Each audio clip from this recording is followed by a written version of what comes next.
And here we go, brother. Here we go. I think I should lower the volume of the mic a little bit. Cause, surprise, surprise, I have a new mic. I do have a new mic, so maybe my voice sounds just a little bit better. Like, it's not that much better, but, it is a little bit better, I believe. Yay, wishing luck free stream. Thank you so much. Hello, Adralis, hello, Punta. Hello, person whose name I cannot pronounce. Kanon? I'm sorry. Hello, everyone. We're doing some 100 line today. Oh my god, man. I cannot believe we're back to this game. Every single time I play it, it's such an eternity until the next session, and I just keep like this game just lives rent free in my mind for the entire week. So when I come back to it, I just have all those explosive thoughts and just things I want to talk about. It's crazy. It's absolutely insane. So yeah.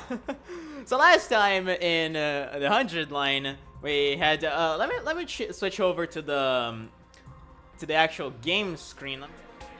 Okay, it is. Let me switch over to the game screen because I had the brilliant idea the other day to actually do those recaps that I do every single time in game for this game specifically, because this game has a gallery that we can access. Where is the gallery? Oh. Surprise, surprise, the gallery is closed. Can you access the gallery from the title screen? Hang on, give me a second. I do believe that we could use the gallery to kind of recap this a little more visually. 'Cause, you know, if it's just me talking, it's a little bit weird. So, do we have a gallery here? Yes, we do have a gallery. All right. So, there is the event gallery. Yeah, we've been through a lot of... Wait. Oh, I see. Wait, why is... Oh, okay. Never mind then. So in the last session of the 100 line, we had lots of stuff happening. So, first of all, we started a session by kind of inquiring Himiko. Not Himiko, what the hell? That's another character from a similar series. We started by inquiring Hiroko about the stuff she knew about the academy, because the way she's been acting so far, the fact that she like fought before the invaders, she's been acting very sus. So we knew something was up, and we decided to ask her about that. And we met her in the leisure room, and that's when we got a probably one of the best fucking moments in the game, if you catch my drift. We finally got a good look at her rather voluptuous shape, and it was glorious, as it should be. We had a lot of fun with that.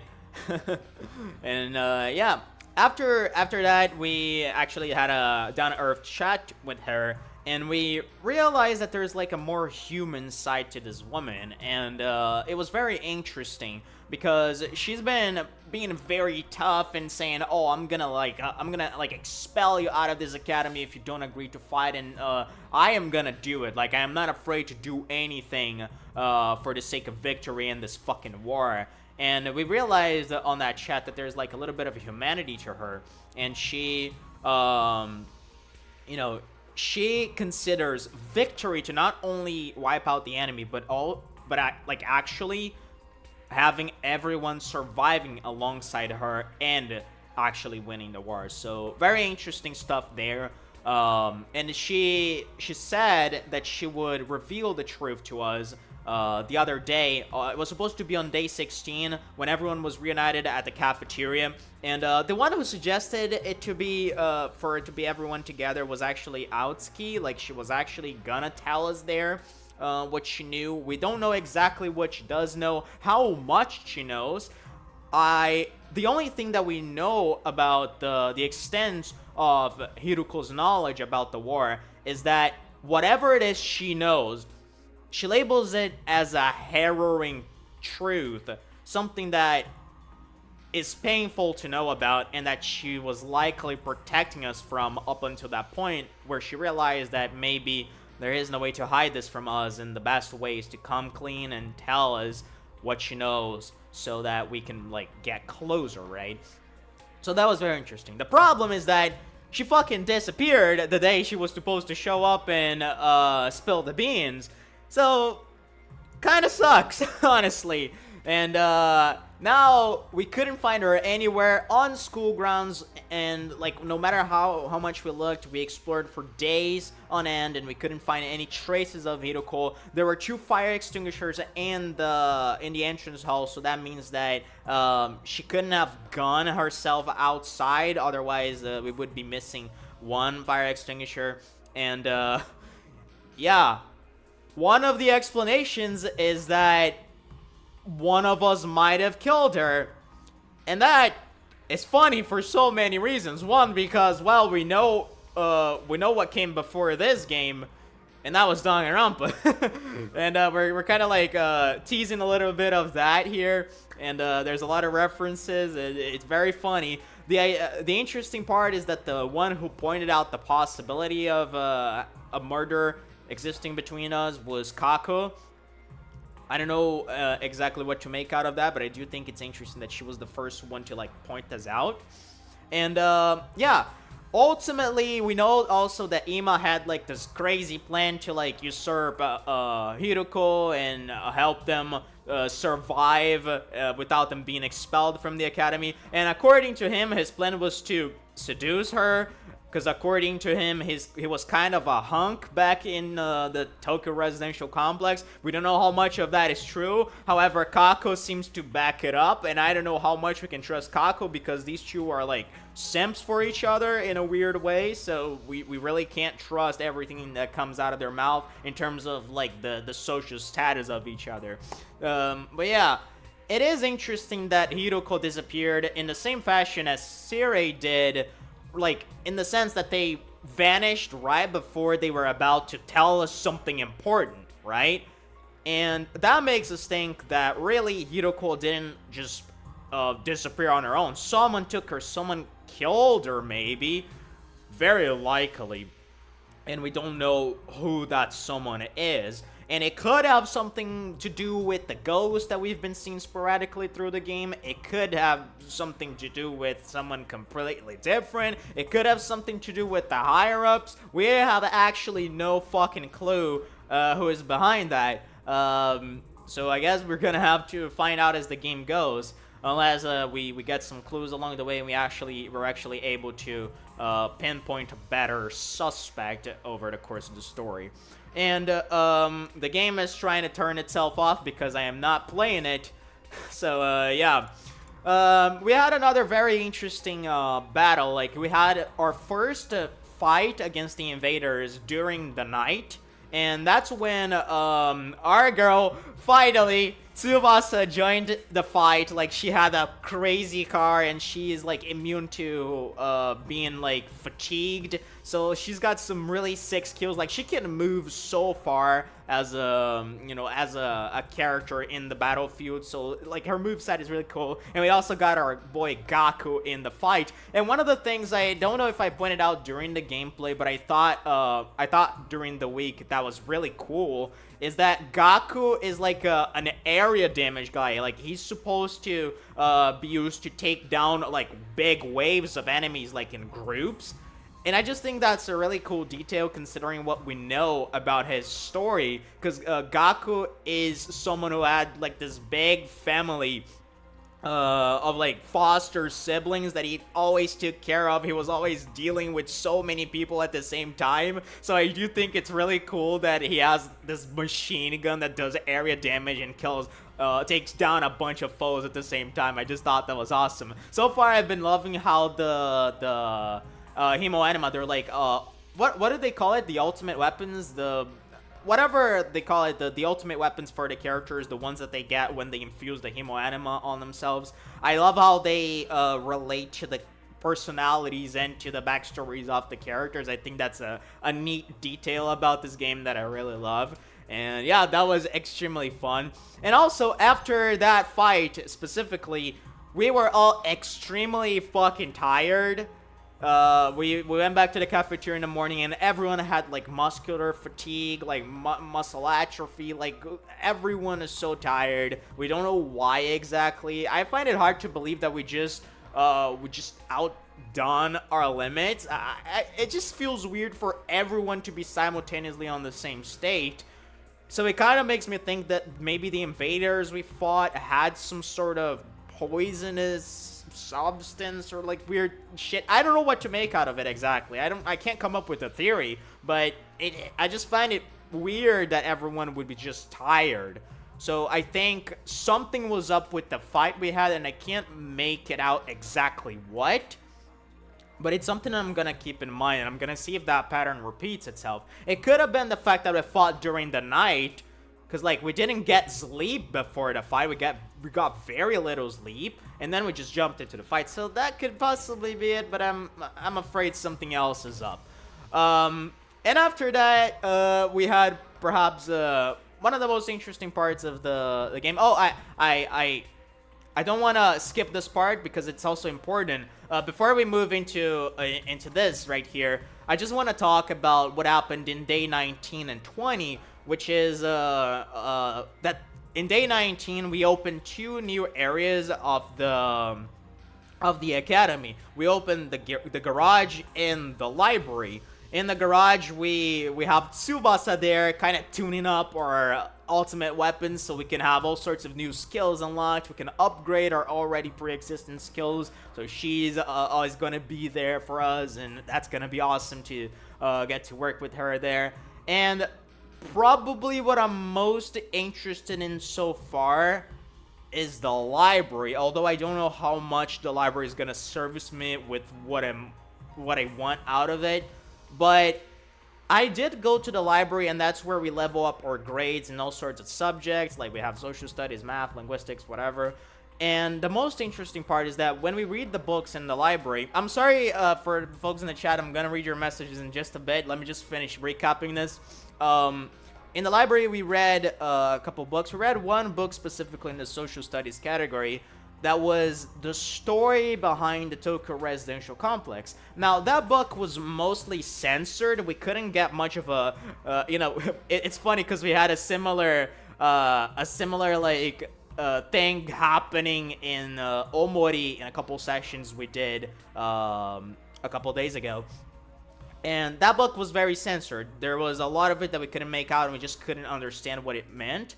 But from the few that we could read about the history of the TRC, it seems like that place was built specifically to protect humanity from some sort of threat, which could well be the invaders themselves. We are not actually sure. Or maybe the idea of the Last Defense Academy is to be a shelter for the thing that we're protecting behind the door that the invaders are supposedly after. So maybe like the academy was built as a shelter for that, because that was a dangerous weapon thingamajig, whatever the fuck it is that's behind that door that can wipe out the entire human race. We don't even know what that is, and it just drives me crazy. And also, an interesting detail about the system of the TRC is that it's two things rather. It's apparently it works in a more like in a system more close to communism rather than capitalism, because the wealth gap is relatively small in that place. And also, the other interesting thing is that the administrative body of the TRC is like the members of that body, they inherit their positions from their predecessors. So like, if you have a kid, that kid is gonna take your position in very Japanese style, right? So this brings me a couple of thoughts into mind, because we had this theory back then from Karuwa. Because Karuwa's mother was supposedly researching something, and we don't know exactly what that is. She was absent a lot, and I had the thought that maybe she was involved with the administration of the TRC. Now, if that is true, that means that Karuwa herself is a direct, what's the word I'm looking for? When you're someone who is like bound to assume a role, a direct like, I'm missing the word, but she's gonna take her position when Karuwa's mother kind of steps out of her role, assuming she is even in that role to begin with. And that is interesting for a couple of reasons. For reasons that I'm gonna get into eventually, right as we get to this second shot right here. Give me just a sec. Heir! Thank you so much. That's the word. she's the heir to their mother's position in the administrative body. So that's something to look out for. And the other thing is that the TRC's construction was apparently sponsored by something or someone. Could be a company, could be a person, we don't know about that because it was censored in the book. Now that is an interesting detail because we know a lot of the things in this game are kind of sketchy in terms of how much we can believe they're real. So if we take that into consideration, and we also take the idea that a lot of the things we see could be simulations for amusement, entertainment, lots of things, we could also imagine that the Tokyo residential complex was a part of that plan, and again, the Tokyo residential complex in and of itself could be a simulated world, which we are gonna get into later in just a bit. So, yeah. Moving a little bit away from that for a sec, after we fought those invaders and we finally got our muscular strength back, we rested up for a couple of days. Aotsuki and Gaku decided to throw us a barbecue, which was one of the most adorable parts of the game so far. That was so much fun, and we saw like Ima and Kako eating raw fish because they preferred that, like they prefer fresh food because of her homeless days. Like maybe that's something that feels more close to who they are. And I just thought this was just such an awesome moment because we could see like a little bit of Gaku's personality here, taking care of a bunch of people. We got to see his cooking, which is one of his passions, right? It's the thing that is on his likes and dislikes, specifically in the likes, of course. And it was just awesome to see that everyone just hanging out and being friends. And kudos to Aotsuki and Gaku for cooking this up, pun not intended. And right when we were having this barbecue, our boy Shoma, who you can see is not very into everything that's been going on like everyone else, and that's actually because he, much like Takumi over the course of the story, had a dream that felt like a memory. Of course, Takumi had the Karuwa dreams about their childhood and about how he decided to take the place of her dad and protect her because she lost her dad and they became so close because of that, and that's what he swore his life on doing.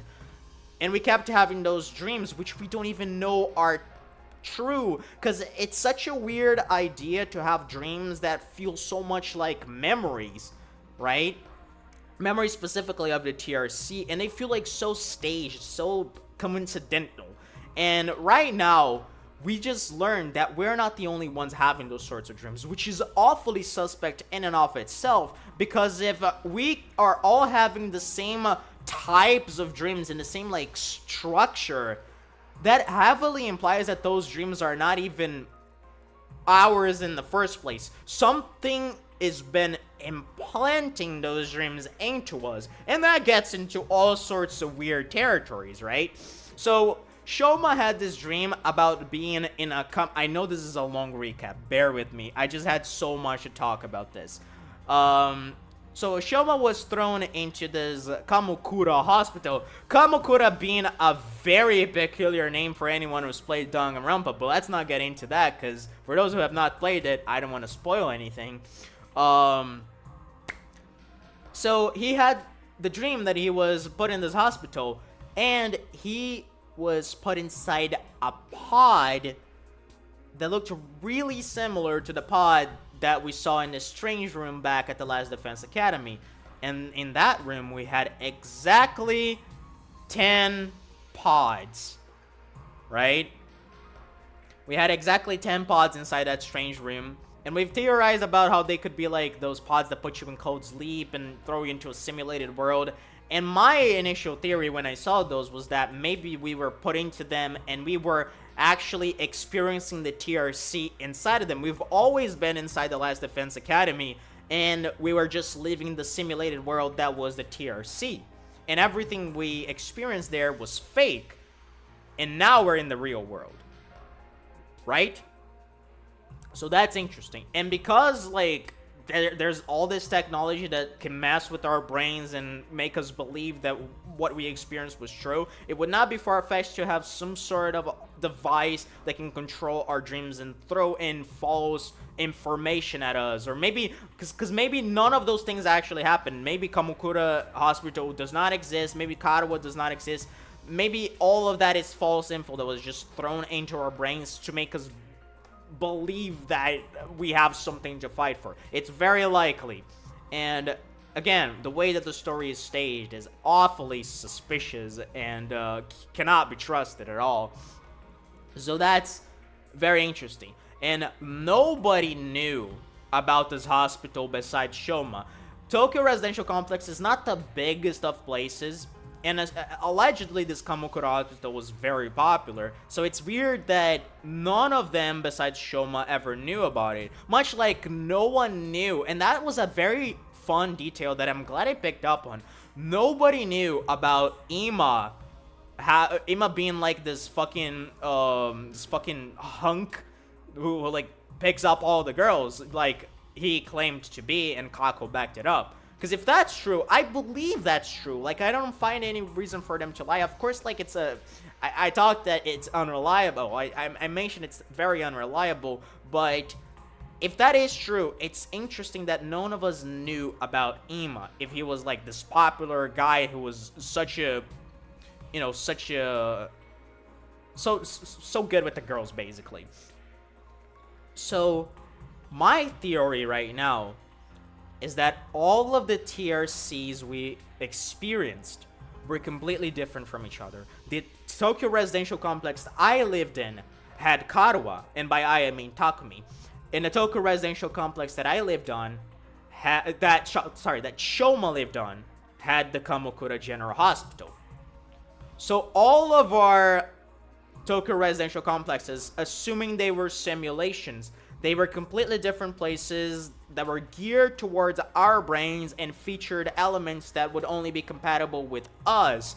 And that's why Karuwa was a presence in our world. That's why this hospital was a presence in Shoma's world. And whatever the hell was present in the other worlds as well. So, very sus. Again, everything. We can't trust anything that's been told to us. The story has been so weird so far and very abstract in so many elements. And again, the bottom line is we can't trust anything, and that's kind of where my mind's at. So now that we're finished with this long-ass 26 minutes recap, let's get into the game, shall we?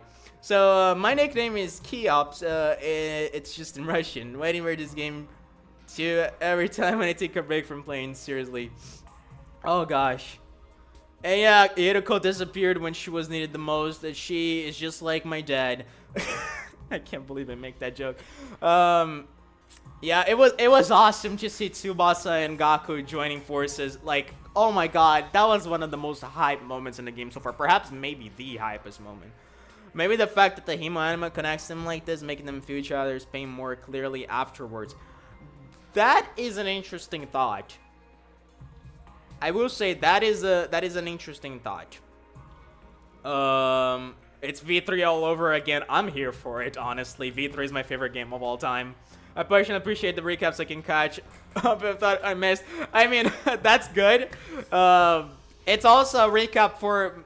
It's mostly for me to get my hyperactive brain out of the way when I get into this. Because, again, since I don't play this every day, whenever I close the game, the game doesn't leave my brain, so I just keep imagining theories for the entire week until I come back to it. And when I do, my brain just is about to burst. So I need to let them some thoughts out. Okay. All right. Let me drink some water.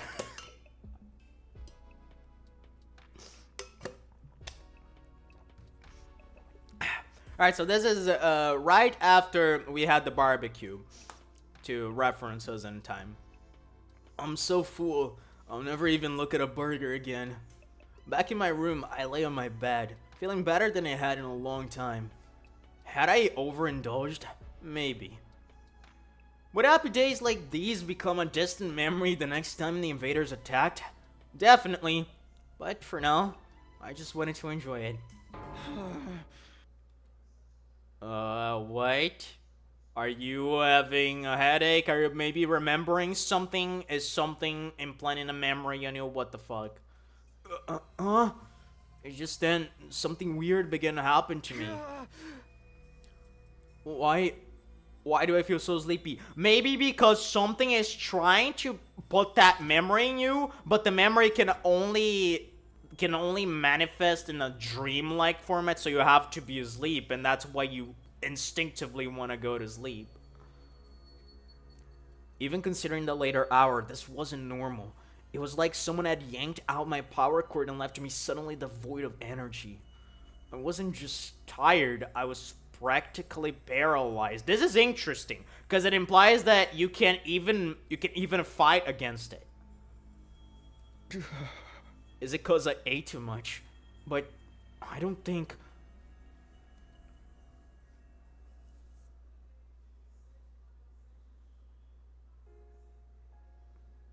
Is that clear? What's that you're reading? What? Okay. You shut up. Shut the fuck up. Okay. No, you can't do this. You can't do this to me. You can't do this to me. No. I refuse. Okay. Maybe some of you guys are lost in why I'm freaking out about this. This is Claire de Lune. I can't believe they're doing this. Fuck these guys. I can't believe they're doing this. Oh my god.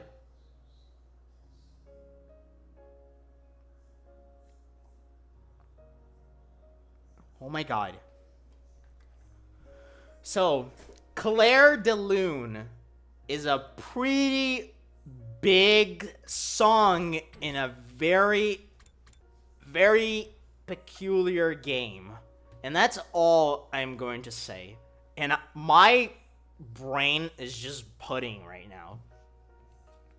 Because not only that song is an interesting choice for so many reasons, this scene right here is awfully reminiscent of something else.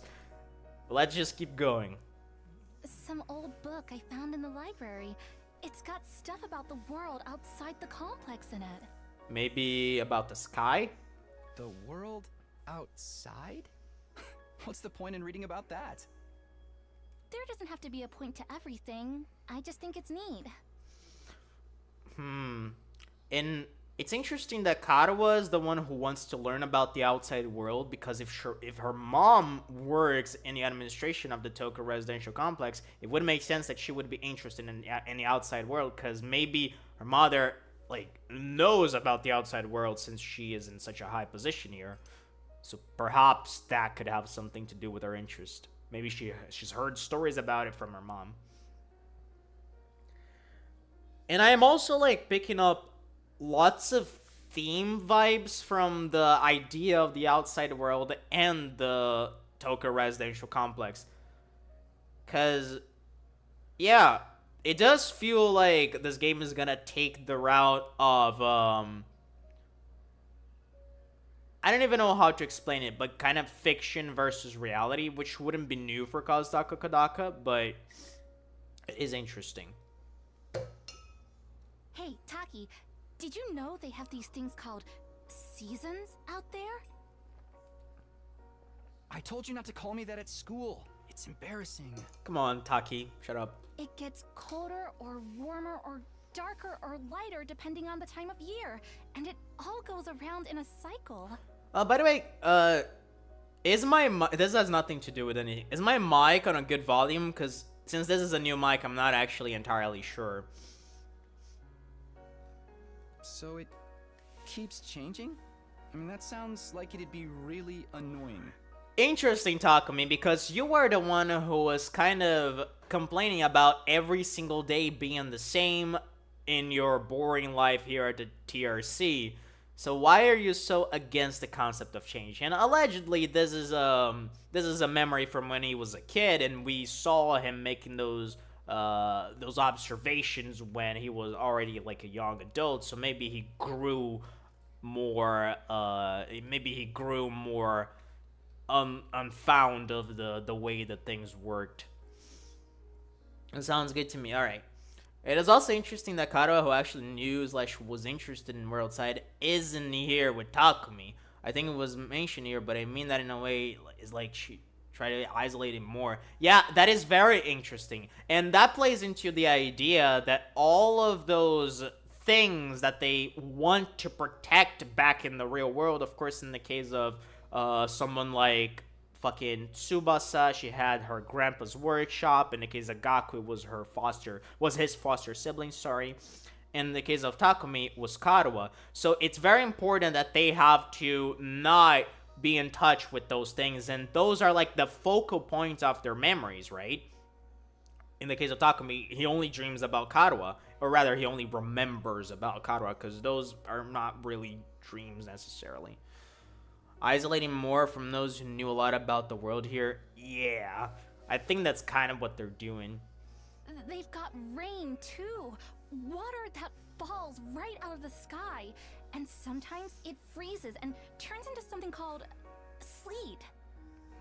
Other times, the wind and the rain get really strong. They call that a storm. In some parts of the world, storms get so bad, they can even blow buildings over. And you're gonna say that sounds terrifying. I can't even imagine that. The outside world sounds dangerous. Yep. It's a good thing we don't have to worry about all that stuff. Here in the complex, everything's nice and safe. And nothing ever changes. Yeah, but that's the thing. If you live in a place where danger and thrill and a little bit of sadness maybe doesn't exist, then can you really call that living?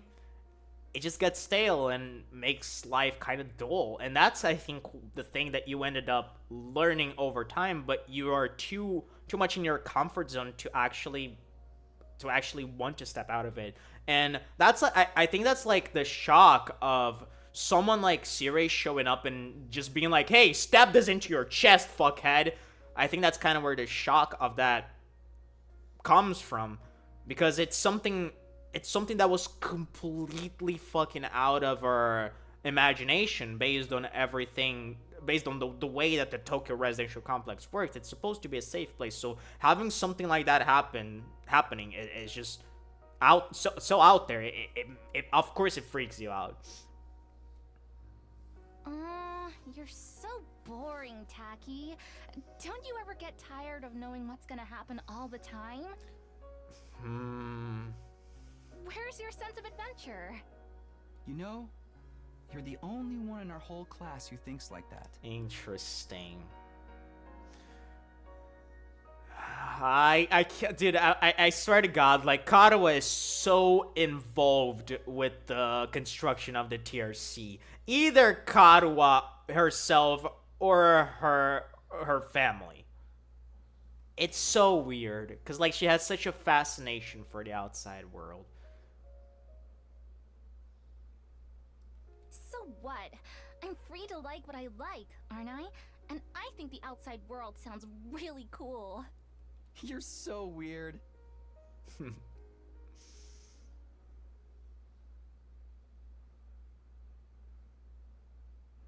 Very interesting memory. Very interesting memory. And fuck you for using Claire de Lune here. You can't do that. Did we just sleep for 2 days? Did we just fucking sleep for 2 days? Band out of troops, time to rise and shine. We did sleep for 2 days, didn't we? We did sleep for 2 days. I saved on day 22. What the actual shit? That's new. We skipped a day. Someone might be fucking dead. Excuse me. What the shit? Get ready for your 24th day of active service here at Last Defense Academy. I love how the voice actor had like so many ways to read this exact same line, and it never gets old. Prepare to spend another day Enduring the unendurable and suffering the unsufferable to pave the way for humanity's future greatness. Be ready to give your lives to protect the beloved school from vile and barbaric enemy. Okay, I don't have the timing 100% down, but I'm gonna get it eventually. The morning announcement eased me awake, but it took longer than usual for me to start moving around and thinking straight. Once I did, though, I realized something was wrong and scrambled out of bed. Wait, did I hear that right? Our 24th day? No, that's wrong! Of course. Today is day 23, isn't it? There must be some mistake. The morning announcement had never been wrong before. What did this mean?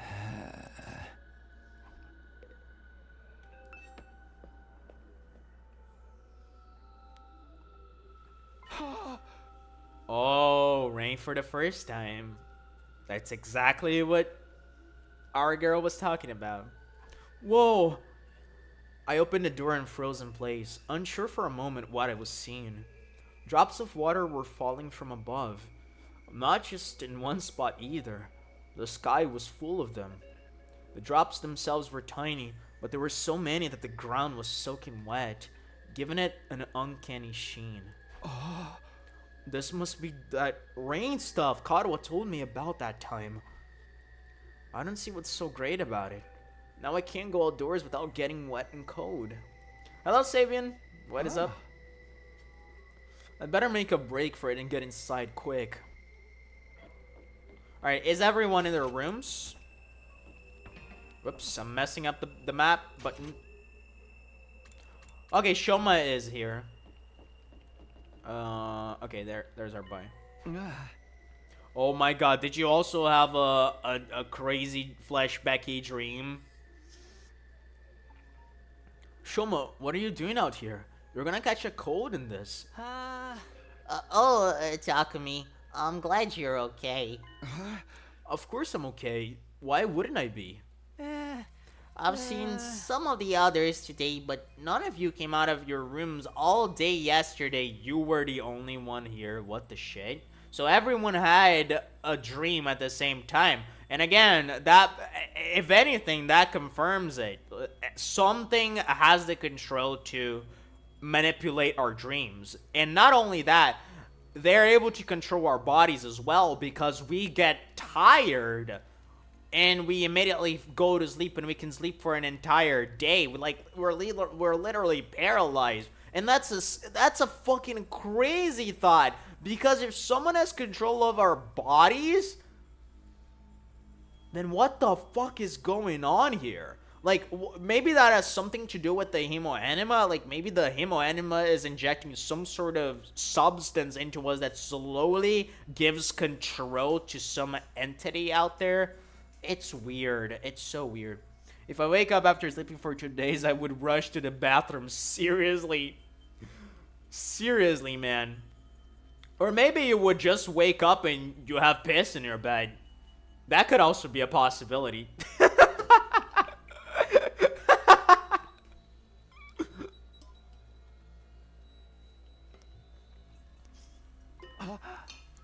None of us, and not for a whole day? yes, I went to the cafeteria in the morning, but no one else was there. I thought you'd probably made plans without me, so I went back to my room for a while. I stayed there until I got hungry, but the school seemed quieter than usual. I didn't see anyone for the rest of the day. I was worried something was wrong, but since I'm so useless, I couldn't really do anything about it. Wait, so that 24th day part of the morning announcement wasn't a mistake? Hey, you guys. We got trouble. Big trouble. Yeah, I just heard about it myself. We slept through the entire day yesterday. It's worse than that.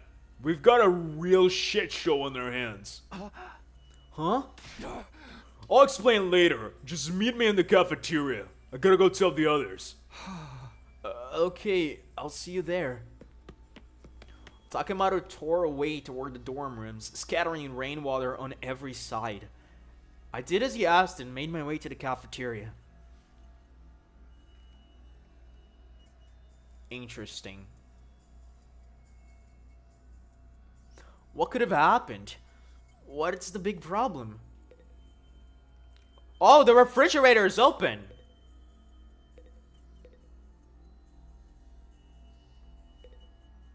Huh. Interesting.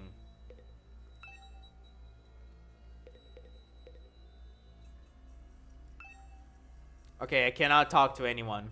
Did Shoma eat food from the barbecue? Good question. I don't think so. If so, that would imply that the food was poisoned. By the way, Adarella, if you know what's up, and if that's like the case, if the food was like somehow poisoned or had some sort of substance in it that could control our minds, don't give me hints. Don't give me any hints about things that you could possibly know the outcome of. Because I want to try to figure this stuff out myself. Wait, that's... I can smell burning. And why is the refrigerator covered in ash? Seriously, that sounds ironic. No way, no way! I don't believe this! I checked that the coals had gone out before I put the grill away. There's no way they could have caught fire again. Looks to me like you didn't check thoroughly enough. Fire safety is top priority for all kitchen staff. They drilled that into me every place I've worked, even the dive bars. Okay. Hey, how bad is the damage? How much did we lose? It's not good news. We lost everything. Every last bit of food we had stored away has burned to a crisp. Everything! Thanks to the sprinklers, the fire didn't spread, but it started inside the refrigerator. There's no saving any of it. So then... we have to make it through the next 76 days without food. Quite an inconvenience. This is insane. This is fucking insane, brother. Okay, Ima and Kaku are probably fine. Like, these two were homeless before. They know how to handle themselves. But what the shit? An inconvenience? We're all gonna starve to death! But we're immortal here, remember? Death holds no dominion over us. We can just keep starving and getting brought back over and over. No food required. That's a fate worse than death. More importantly, how did this fire start? Inside a refrigerator of all places? We haven't figured that out yet. Seems like it happened yesterday while we were all asleep. That's strange in itself though, isn't it? How could we all sleep through the whole day? Oh boy, cannibalism incoming. Can I get a piece of Tsubasa? That's, honestly, I could live on that for my entire life.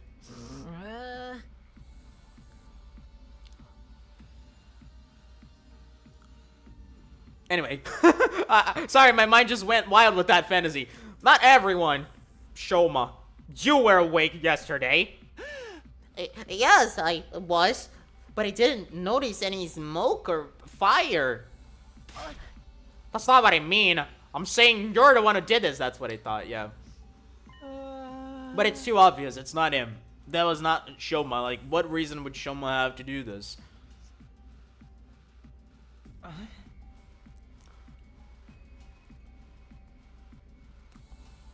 I'm wondering about something. And I wonder if maybe... Huh.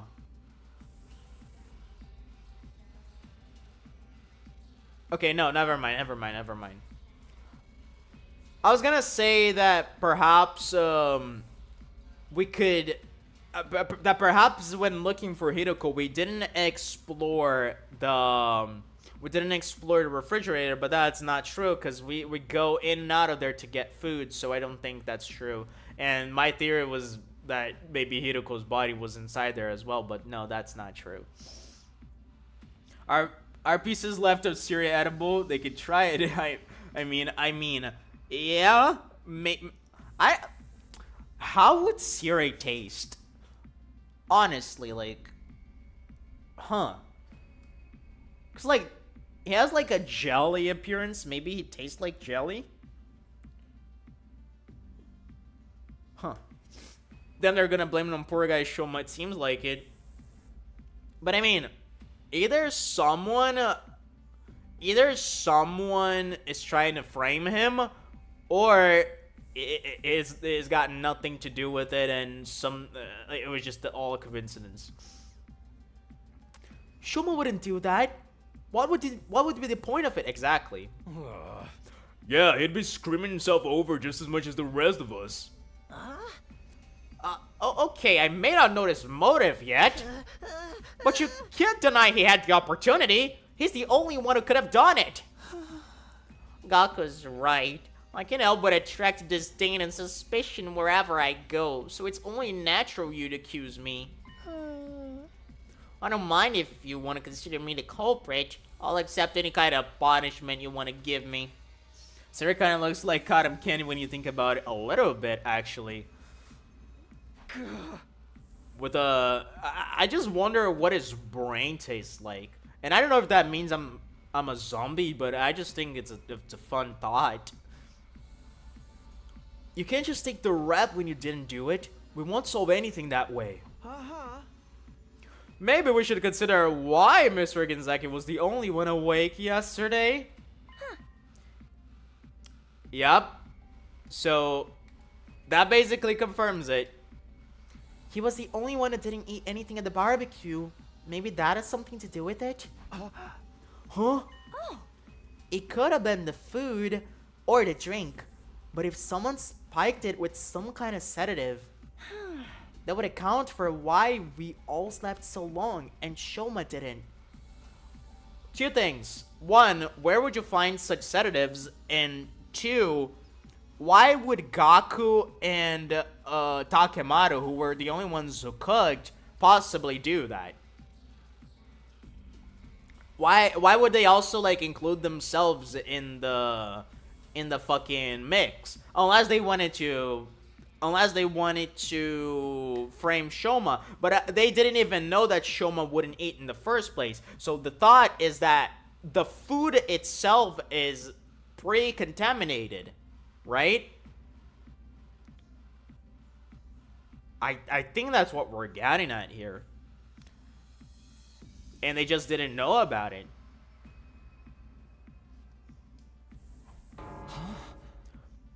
Where would any of us even get sedatives? Seriously, I swear to God, Aotsuki is just like me. Every single observation he makes are exactly the things I say.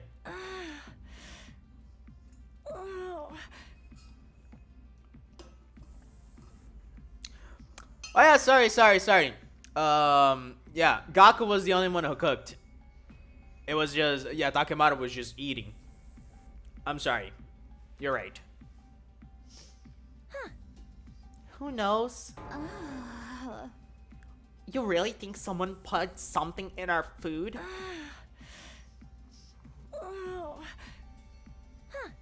What the fuck, Kaku? Why are you acting like this?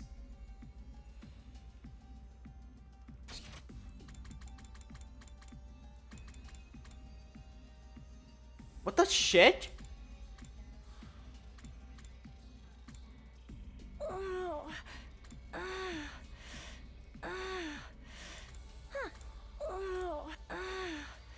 Don't mind me, I'm just investigating. It's important to get the voice waves to see if she has any tones of doubt. So I need to hear this a bunch of times. Anyway. You're acting sus. Alright, Gaku, fess up. You're the one who prepared the food. You add some kind of secret ingredient to that special marinade of yours? Hey, I wouldn't do that. What would be the point of it? You can't just accuse someone without supplying a motive. And yeah, why would they poison themselves too? Unless they wanted to, unless they wanted to frame Shoma. But how would they know that Shoma would not eat? Perhaps you did it without knowing. The sedatives could have been in the ingredients from the start. Bingo. That's what I said. Why would there be drugs in our food? Because they control your bodies and your dreams. They're supposed to make you have those flashbacky dreams. That's how they're doing it. Or maybe they're supposed to. Actually, I just thought of this. Maybe they're actually just supposed to put you to sleep, and during that period, something or someone comes in and actually puts the dream into you. Siri might have put it there, in case anyone stepped out of line and you needed a way to subdue them. Yeah, that's gotta be it. Sounds like just the kind of thing he would do. We ate that stuff without knowing it was spiked and got put to sleep that way. I'm glad we all agree. Case closed. Then how do you explain the fire? I know it wasn't my grill that caused it. That's the one thing I'm 100% sure of. In that case, someone must have started it deliberately. I agree, but I don't think any of us could be responsible. Not when the lack of food would also harm the culprit. Exactly. Are you sure about that? Don't forget, there's so many years done. Plenty of self-destructive stuff already. You're talking about the one who possibly murdered Hiroko? Yep. That SOB that offed Siri and disappeared Mistress Hiroko obviously didn't care about consequences. Whoever they are, they could have done this too. Weren't Ima and Kako good at finding edible herbs as said before? Hiroko... Oh, I said before Hiroko wanted to expel them. Perhaps they picked poisonous ones for the barbecue. Yeah, but yeah, exactly that. Exactly what I was gonna say. Why would they do it to themselves as well?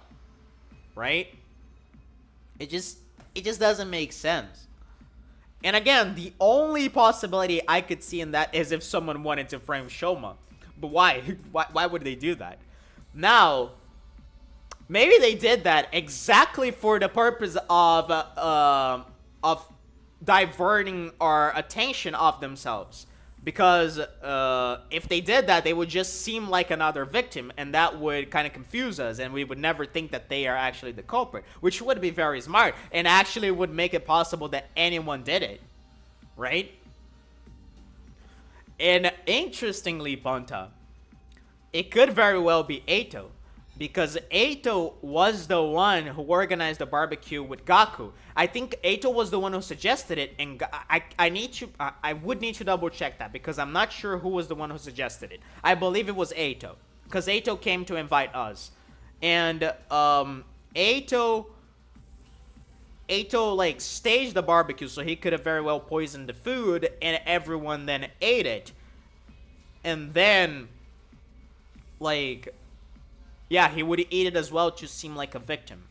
Because maybe if that's the case, the only reason I could see for him doing that is if he's somehow behind the game. Like, he's working with Siri, he's working with the higher-ups, he's working with some sort of force to fucking cook here. Who was it again? A way different food from everyone else? Not, like, it was Ima and Kako. Like, they ate fresh, they ate, like, raw fish, but it was still food from the same place. They were all foods from the exact same place. The only difference is that they ate, like, uncooked. They ate them uncooked. Ungrilled, rather.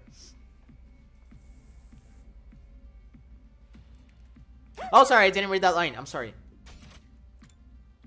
You don't believe that. You're just trying to make everyone paranoid and make this more like one of your sick killing game fantasies.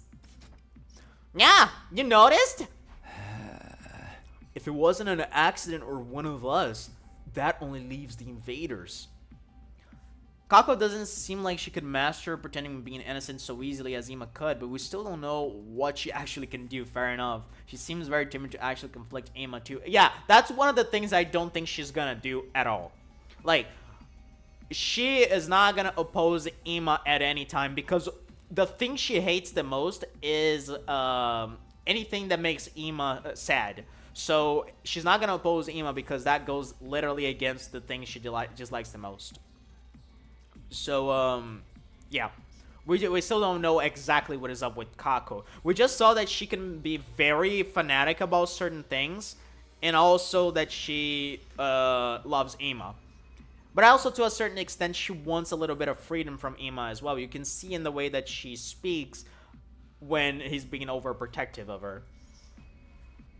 What drugs work on uncooked food? What kind of sedatives was even it? Wasn't Gaku who cooked the food? Yeah. But, like, the one who suggested the barbecue was Eito, so he could have poisoned the food beforehand and then gave it to Gaku and was like, hey, cook this for the barbecue. That's gonna be sick. Right? And would drugs work on uncooked food? I think so. I mean, we don't know what kind of sedatives they were. Like, we actually have no fucking idea. And for all we know, I mean, the logical assumption based on everything is that it was the food. However, we can't be 100% sure that it was the food that caused those dreams in the first place. But it's like 99.9% confirmed that it's the food. It's not 100% though. All we have is like a guess based on one piece of evidence that doesn't fill the whole picture. Wait, could that be it? I was thinking about that. Okay.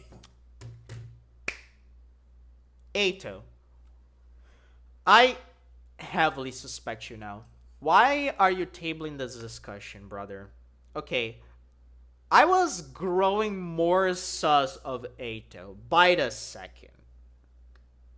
Right? Because in the... You know, I've said before that I wasn't really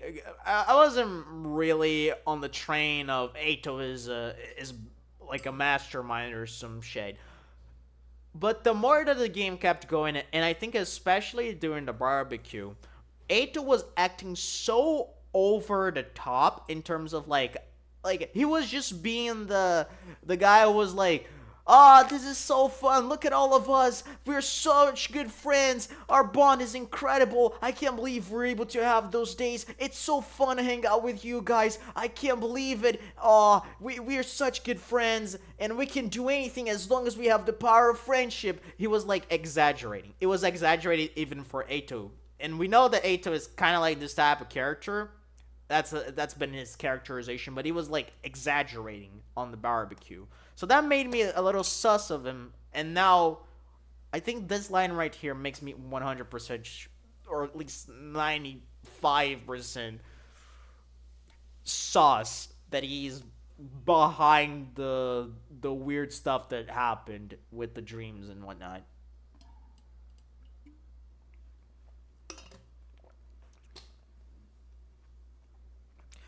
It's not, you see, I'm sorry, what was your nickname? Cheops. So, Cheops, the reason why nobody is suspecting him or Gaku is because they also ate the food, so they are also the victim here.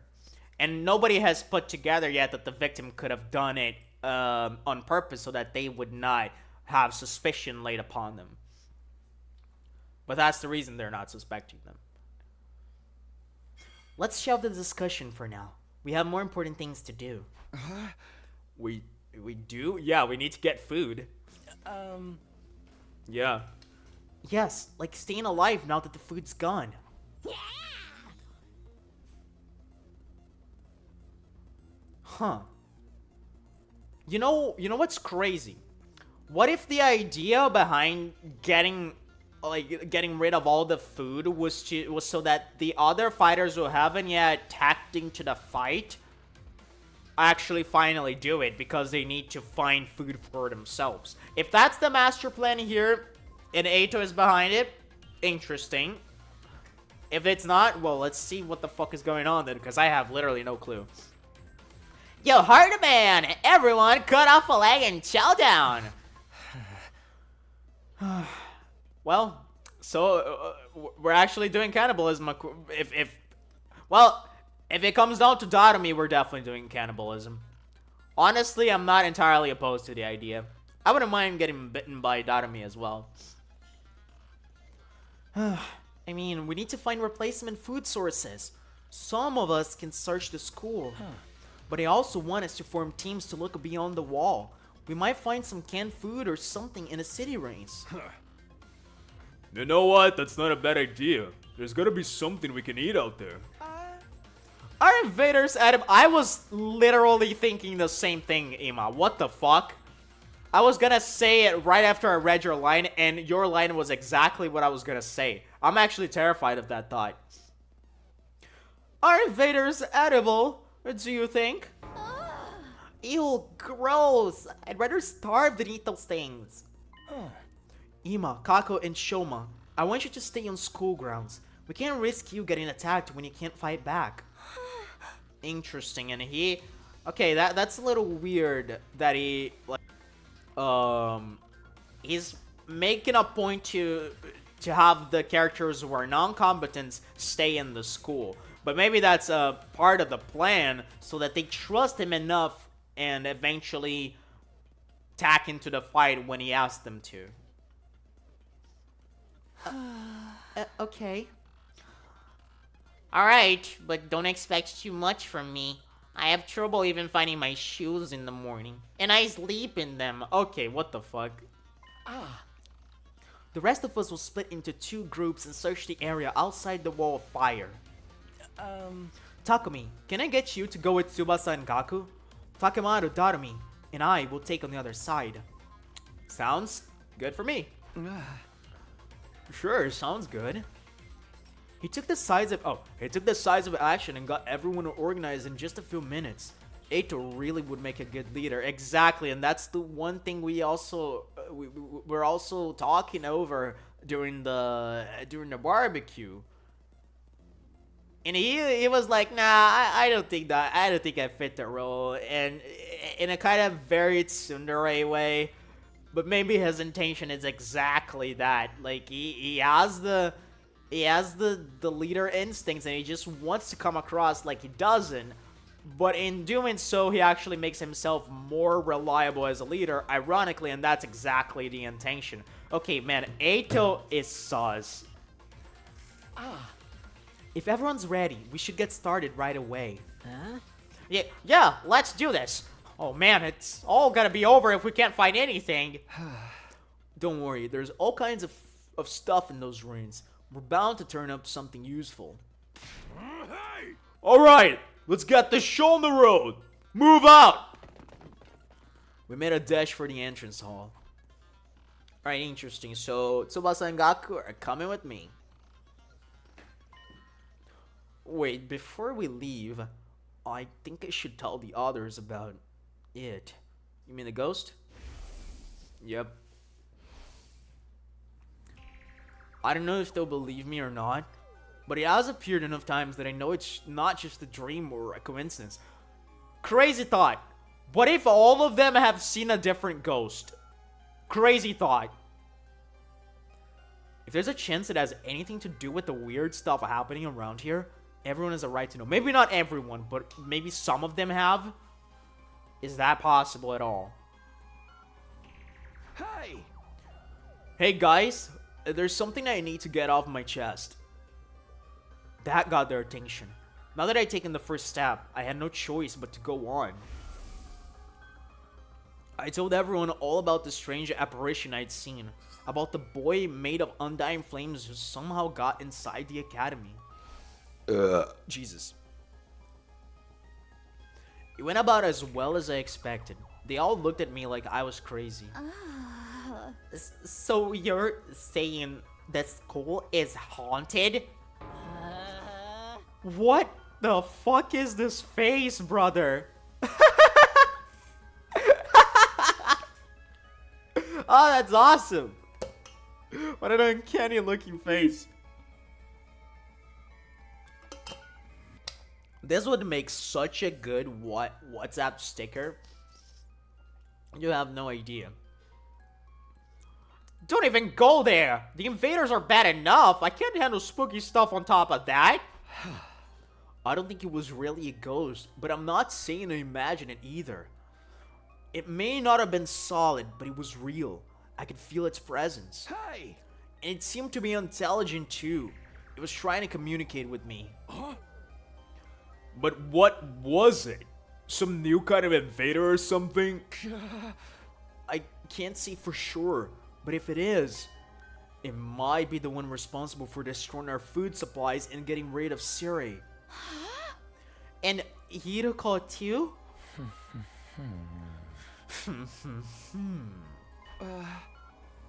Eito, what's wrong? Did you also see that same ghost or a different ghost? Is that what you're getting at?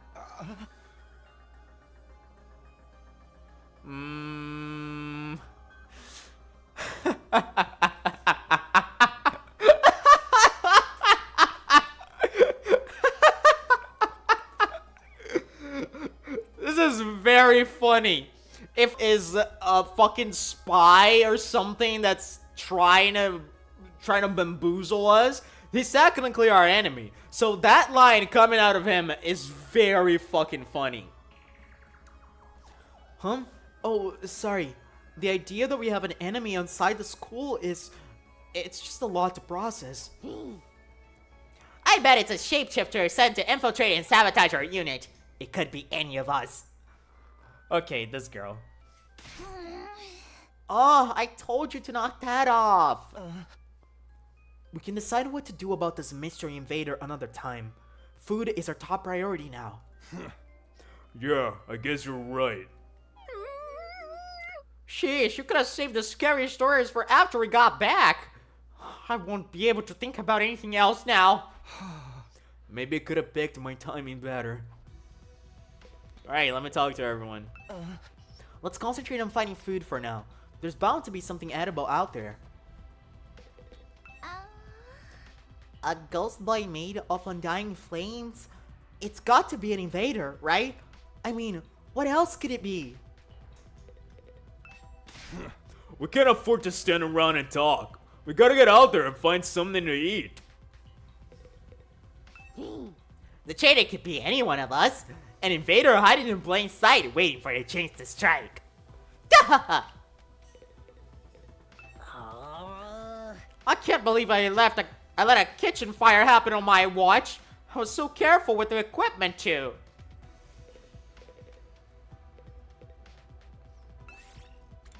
Okay, I believe we need to... Okay, we need to interact with the fire extinguishers.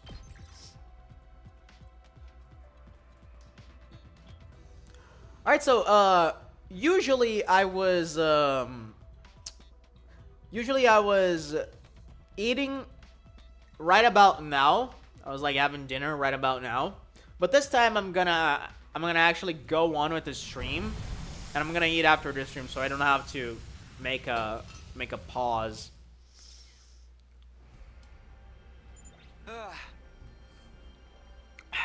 These visuals are really cool with the fire, with the rain and the fire. So what now? Should we just walk around and hope we find something useful? Yeah, I guess. Sheesh, why did our first ever rainy day have to be today? My clothes are getting all damp and heavy. Okay, not too far.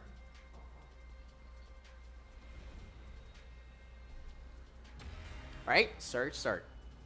What is this map? Oh, you never seen this. Okay, so there's this mechanic in the game where we are able to go out of the academy and explore, and we can get resources out of that. And yeah, it plays like a board game thing, and we can also find battles. So if we land on the So if we land on the monster tiles, which are those ones, we find enemies and we have to fight. We have to battle them. If we land on those like coin, paper, the rock, the plant, if we land on those, we actually get resources, and those are used to upgrade our weapons, to do to make gifts, and all sorts of things.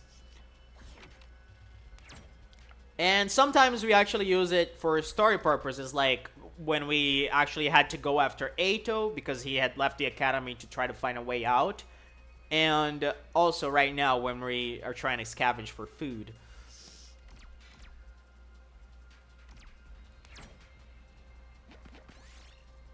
You find an old vending machine. There might be some rare products inside. Check the dispensing tray. You didn't find anything. Well, things don't always go your way. Fair enough. Okay, so that's gonna bring us right there. Alright, we can just... Yep. Ah, what gives? We haven't found anything to eat anywhere. That's such a cute sprite. Love it. Not even a single can of beans. We can't give up yet. Let's search a little further out. Alright. Maybe I should actually land on some resources, because we actually have to use up our time to explore outside and get stuff. So I might as well go for the resources, because I'm already using the time. I'm already here, right? This rain stuff really sucks. It's like a giant leaky shower that just won't shut off. The wind is so strong too. It's stinging my face. Strong wind and rain. This must be one of those storms that happen in the outside world. How do people ever live like this? I miss the TRC and its air conditioning and regulated temperature. Interesting. What now? Should we turn back? We still haven't found anything. Let's stick it out a little longer. I know it's not exactly fun walking around in this weather, but it probably won't do us any harm either. Yeah, it really sucked if we had to go back empty-handed. Alright, I'm gonna do the 5. And I'm actually gonna take this way. Various mushrooms are growing on a fallen tree. Some of them might be useful. Pick the poisonous looking purple ones. I'm probably gonna pick those, because maybe they're not the poisonous ones. Yep. You can actually reach toward a poisonous looking purple mushroom, and despite its appearance, it smelled really good. It should be useful material. Alright, you should probably not be smelling the mushrooms anyway, but yeah. Nothing bad happened. Alright, let's go for the 3. You see several mannequins in a display window. Their outfits look pretty stylish. Maybe you should take one. Take the lacy outfit. Oh shit! You tried so forcefully to remove the clothes from the mannequins that it caused it to topple over and crush you. Damn, I got a sating, whatever that is. But I took 3 damage. I'll take that. And I'll take the damage. Alright, let's see what happens here. You find what looks like a pine mushroom. It just so happens you're feeling hungry. Is it okay to eat this? Probably not. Oh, we can't ask Kato because he's not in our party. I'm gonna fry and eat it. Alright. You fried up the mushroom and took a bite. Your body went numb and you couldn't move. Guess it was a poison mushroom. Okay. That was on me. I literally said you shouldn't be smelling mushrooms, and what do? Right afterwards, I eat the fucking goddamn mushroom I found randomly on the surrounding. I'm really silly. You see a large piece of cloth in the middle of the road. It looks like there's something underneath it. Look under the cloth. There is nothing but debris under the fabric. You must have been seeing things. Okay, we got the cloth. Yes. Alright, so 5 is gonna bring us exactly where we need to be. So let's go 2. You've activated the time bomb. Do something or it will explode. Run. Get Tsubasa to defuse it. Of course, yeah. The mechanically inclined Tsubasa expertly defused the bomb. You decided to keep the defused bomb for crafting material. Hell yeah. We did it. Tsubasa's a fucking goat.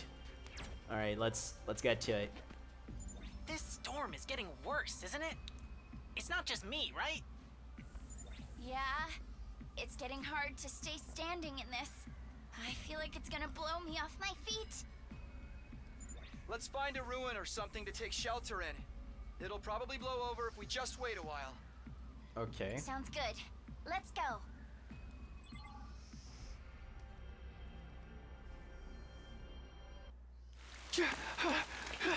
Oh, it's been a while since we had one of those. Oh, shh. What the fuck? Oh my god, stop. Stop. I have PTSD from this song. I have fucking PTSD. I have physical reactions to that song. Stop. Don't you dare. And it's so good because they, like, from a developer perspective, they are aware of that. They are aware of how this song affects the players of a majority of the players of this game. So of course they know what they're doing here. Fucking sons of bitches, man. Can you guys even hear it in the stream? It's up. It's already low for me, and it's probably lower in the stream even.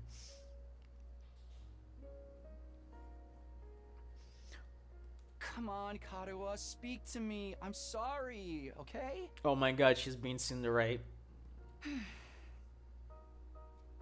Get bonked, Takumi.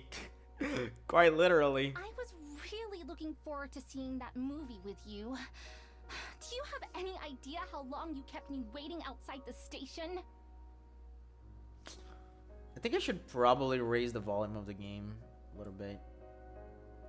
Maybe to this.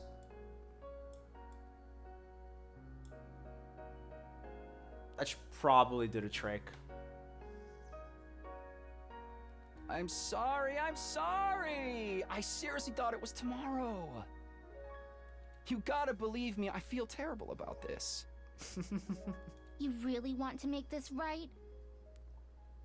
Of course I do. I'm already treating you to lunch, aren't I? Um,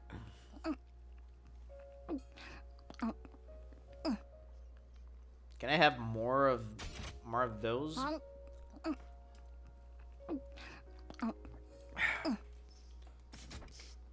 Aren't you overdoing it a little? You can't be that hungry. Yeah, she's playing it up because, yeah. She wants you to feel bad. She's being Cinderella, basically. I'm not. I'm eating to fill an emotional void. I'm gonna use that line. That's such a good line. I'm eating to fill an emotional void. I mean, we planned this out weeks ago. And after all that waiting and counting down the days, you go and flake on me. Aww. I know. I messed up. I'm sorry. Well, I might forgive you. If you say the thing. I'll protect you, Karuha. Right here? In public? Oh, okay. I'll say it. Whatever happens, I'll protect you, Karuha. No matter what. And this is the thing, right, brother? She keeps wanting him to say that, almost like she deliberately is trying to force the thought into his mind that she needs to be protected. So that plays into the idea that she might be masterminding this in one way or another. Or at least she is involved with the ones who are doing it. It's so weird. This is also very sweet, but like, I'm sus. I can't help it. Thanks. Okay, I forgive you. We're good. Fair. Now, don't just stand there looking at me with those puppy dog eyes. Have some fries or a burger or something. I don't know if I ever talked about this, but Takumi is so cute.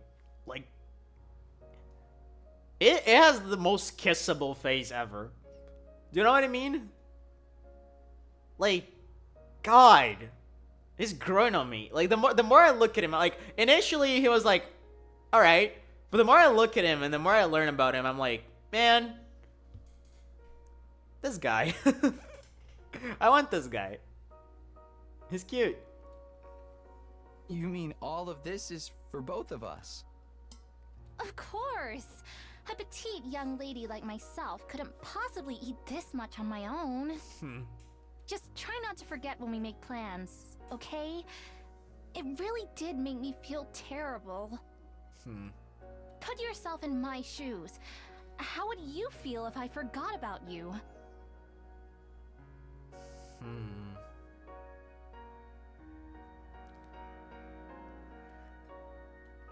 Interesting.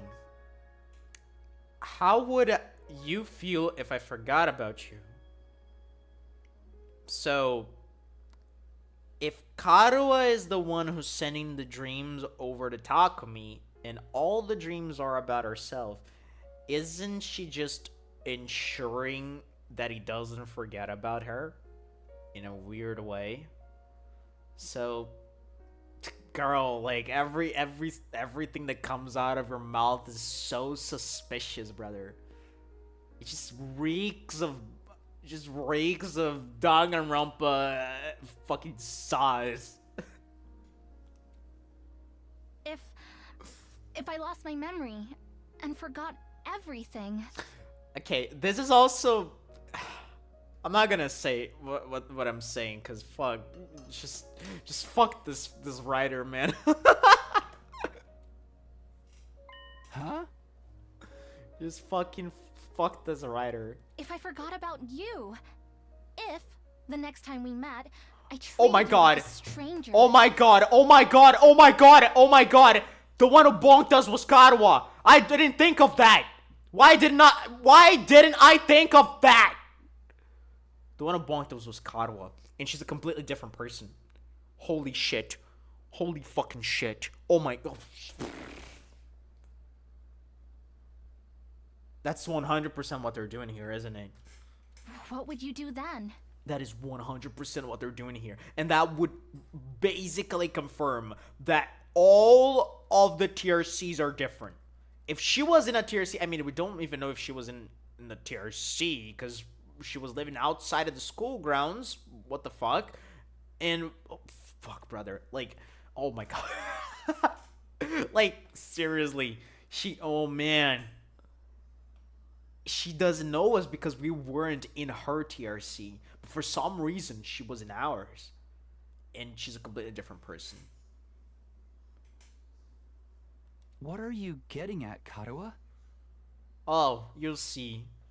Saruti doesn't exist in Kodaka's dictionary, Sims. Yeah. Oh, nothing. I'm just kidding around. But the weird thing is that this is supposed to be a memory. I mean, we don't know if those memories actually existed, because they could be fake information implanted into our brains to feel like memories of things we actually experienced, but at the end of the day, they're just random events that never took place, right? And you know what's the wildest thing about this?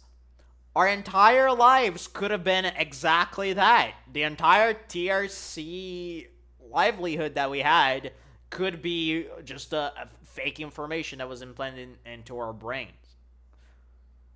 That's the weird part.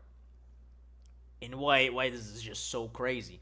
Now, the craziest thing is that she already knew of the possibility that we would meet and she would not know about him.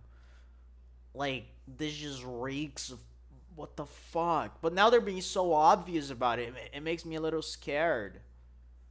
Because, yeah, Karuha's gonna be right here. Right the fuck here.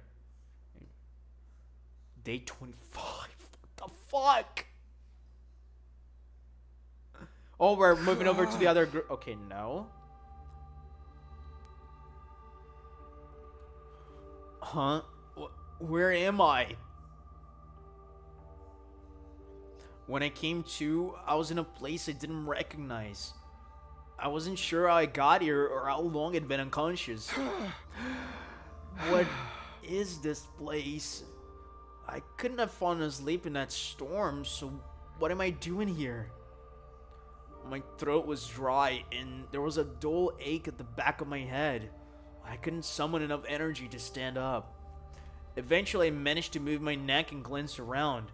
I can't say I liked what I saw. Tsubasa and Gaku were gone. Somehow, I've been left all alone in this strange place. This is a very interesting development. And can I just say that the OST here fucking slaps?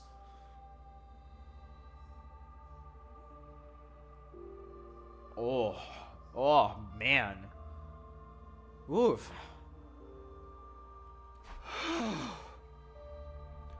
What happened to the others? They're probably looking for me. I need to go back. Back to the academy. But how? I'm on my own here. I don't even know where here is. Everything feels so heavy, and without a fire extinguisher, I can't even get past the wall.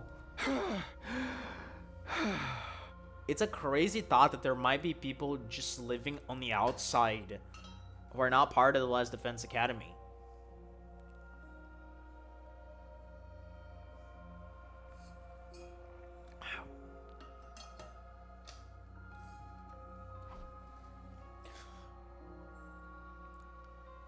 I'm also thinking of the possibility that Eito was the one who bonked us. But if it just feels more right to be someone else, like Kalikawa, but I'm also thinking it could be someone we don't know yet. I tried calling for help, but my body wouldn't cooperate. All that came out was a dry rasp. And just like that, I started to drift off again. As my consciousness faded, I became aware of movement somewhere nearby. That's when I saw it. What? Oh, I got chills. This soundtrack. What is this?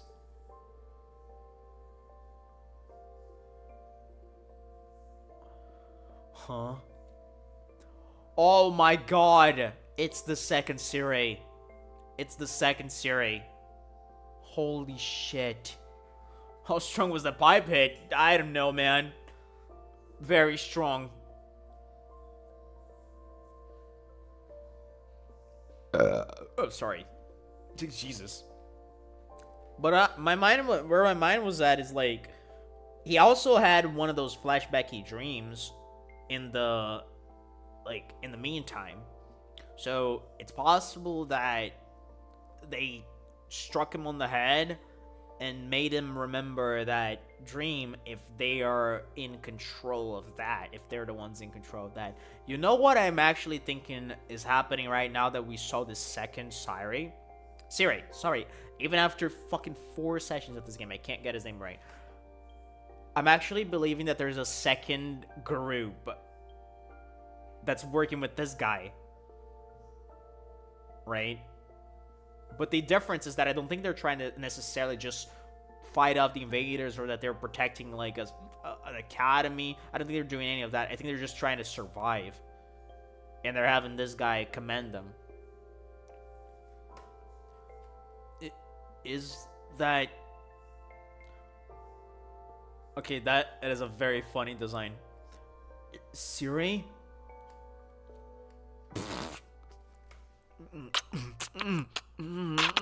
Sorry, I couldn't help it.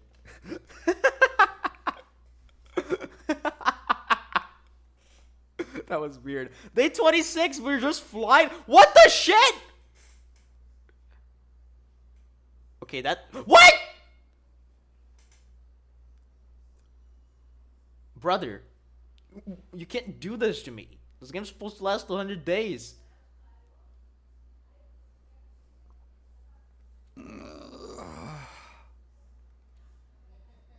What? Oh my god. Oh my god. Oh my god, brother. This is a little bit different, isn't it? I don't think those were the collars. Those were not the collars of our room. Brother, what the shit? Those are not the collars, man. Those are not the collars of our room. This is a different place. This is a brother, I swear to God, if there's a second defense academy, I'm gonna lose my mind. I'm gonna lose my mind, brother. Don't you dare do this to me.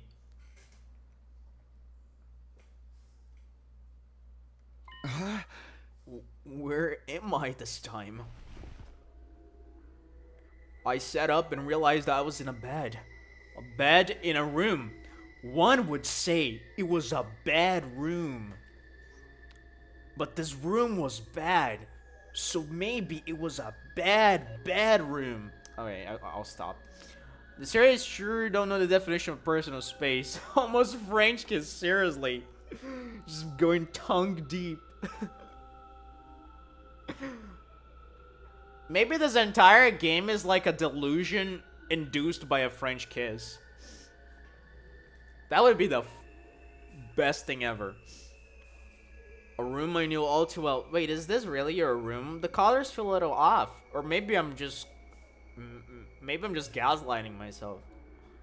Or so I thought. Yeah, I knew. Thank you. Thank you so much. Thank you so much. This is not the same room. I'm not going crazy. Not yet. We're almost there. We're on our way, but I'm not there yet.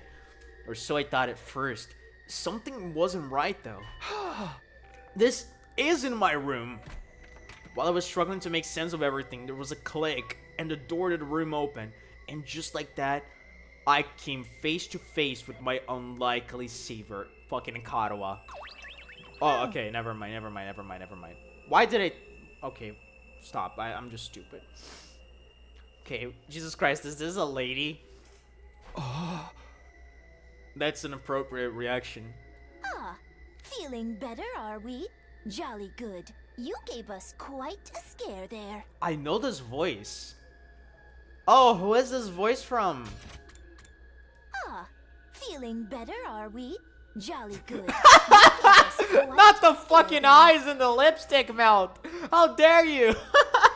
It's literally it. It's literally it. I can't believe they did this.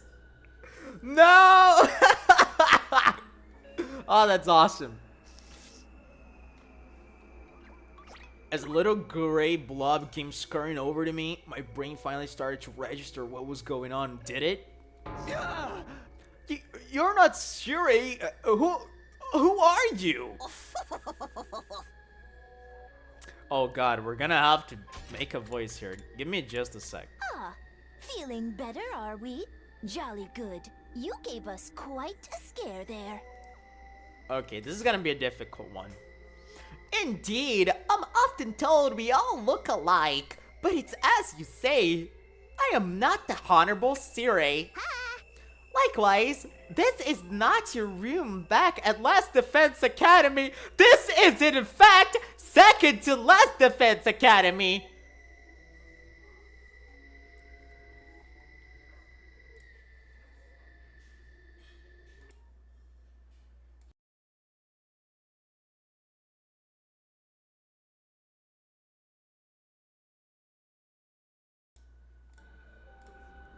Alright, we're back. Honorable Siri, second to last? Cause like, it's funny. I almost make a joke. I almost made a joke about this being possibly like, if we were in the Last Defense Academy. I thought this could be potentially the very Last Defense Academy. And they made literally a joke that was almost the thing I thought. Holy shit. But like, it's interesting though, Panta. It's not a backup academy. I think our academy is the backup. Because this is the second to last. So theoretically, this came before us. Right? And that's what I've been saying. these guys right here from this academy are the ones from the previous line. Probably the 99th line of defense. And maybe Hiroko knew about them. Maybe.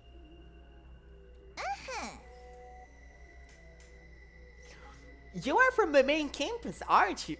You are from the main campus, are you not? With that class armor, you could scarcely be mistaken for a civilian.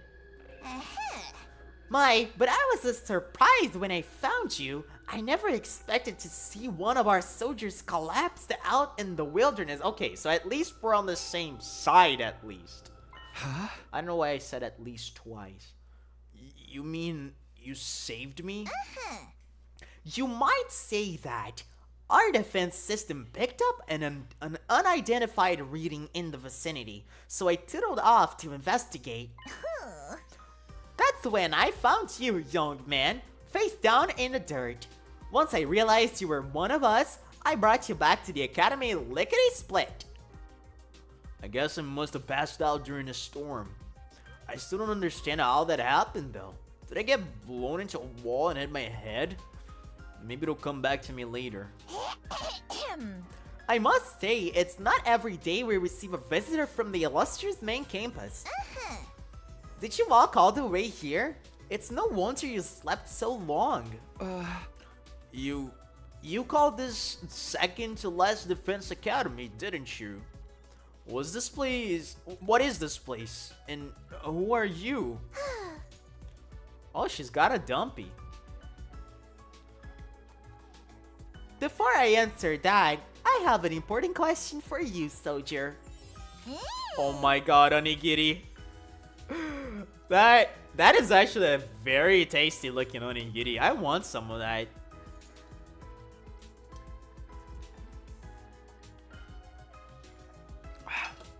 I love how like the theme music here is different on the second to last defense academy. Would you like some onigiri? You must be simply famished after your little siesta. Duh! They were only simple rice bowls, but the sight of them made my mouth water. You've been without food for like 5 days, I think. No, 4 days, sorry. I felt like I hadn't eaten in days, yeah, because you haven't. Oh, you don't know what day you're on because you were sleeping. Only us, the audience, know about it. You haven't seen the announcement yet. I can't trust that cutant thing. I like that word. I mean, I trust her as much as I trust Siri, which is to say I don't trust her at all. So, yeah. My body moved automatically. I wasn't thinking about where I was, or whether there were any... My god, let me get my lines straight. I wasn't thinking about where I was or whether they were safe to eat. I just shoveled in onigiri after onigiri, desperate to sate my hunger. It does my heart good to see a young gun enjoying their food, so... But I imagine you'll be wanting to know more about this place. I'll have to introduce you to the others as well. Huh? What others? The 99th line of defense. I swear to God, if that's what they're called, I'm gonna lose it. The other students of this academy, dear boy. They're currently engaged in training exercise in the gymnasium. What say we continue this conversation there? I'm kind of tempted to give her like a little bit of a southern accent. I'll go on ahead and leave you to settle your nerves. You should be able to find the way without my help. Okay, that's not good. I'll go on ahead and leave you to settle your nerves. You should be able to find the way without my help. Our school is laid out exactly like yours. Nice. With that said, the strange creature hurried away. His stubby little legs a blur beneath him. Okay, first thing, Takumi, maybe we're both in the wrong here, because we're both, I was gonna say, maybe, we're assuming genders. We don't know, but, okay, fair, whatever. Whatever, man. I don't know if these things even have genders in the first place. She did have a dumpy though, or rather, they. Man, I suck. Howdy. I just realized why he said howdy. That's funny.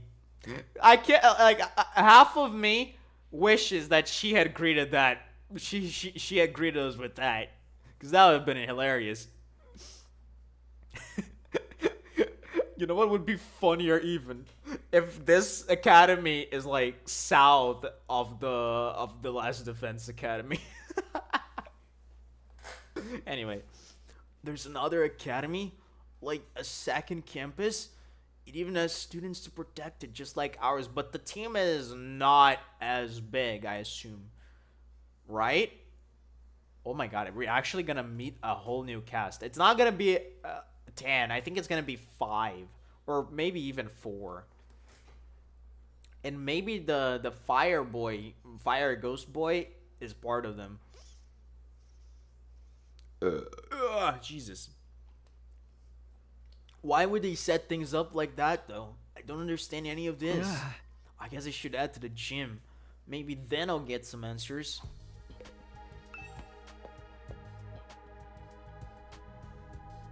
Alright. Oh, they don't have nameplates. We can't learn their names. Oh, gosh. Man, this is such a mindfuck, though. What the hell is happening? Why do we... Oh, my God. I mean, partially, I think I have the idea. Like, these guys came before us, and we had to build another academy because these guys were almost all wiped out. And we needed more students to protect the TRC from the invaders. But Jesus, it's such a mindfuck, really. Walking through the school hallways gave me a major deja vu. It was similar to last Defense Academy here, but just different enough to be noticeable. The disconnect between familiar and unfamiliar was actually a little unsettling. Huh.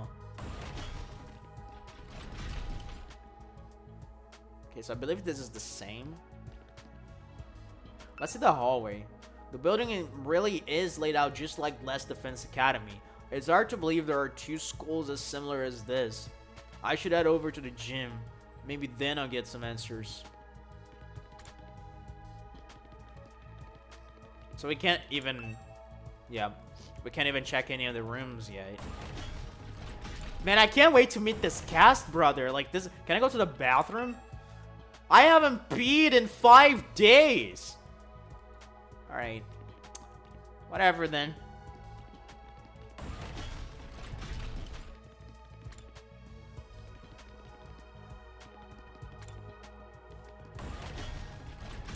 And interestingly, they have a gym. We don't have a gym. Maybe we just haven't unlocked it.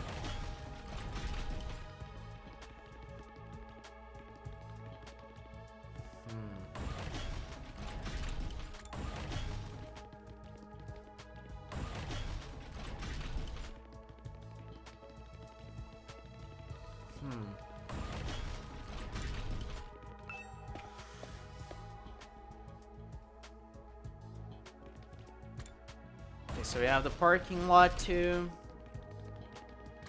There's the gym. Let me just investigate the other areas to see if we have anything different.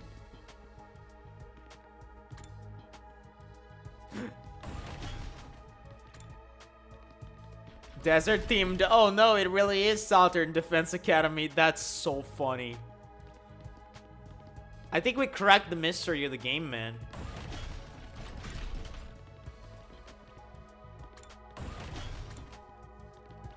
That is a long walk to the gym. I'm making it long.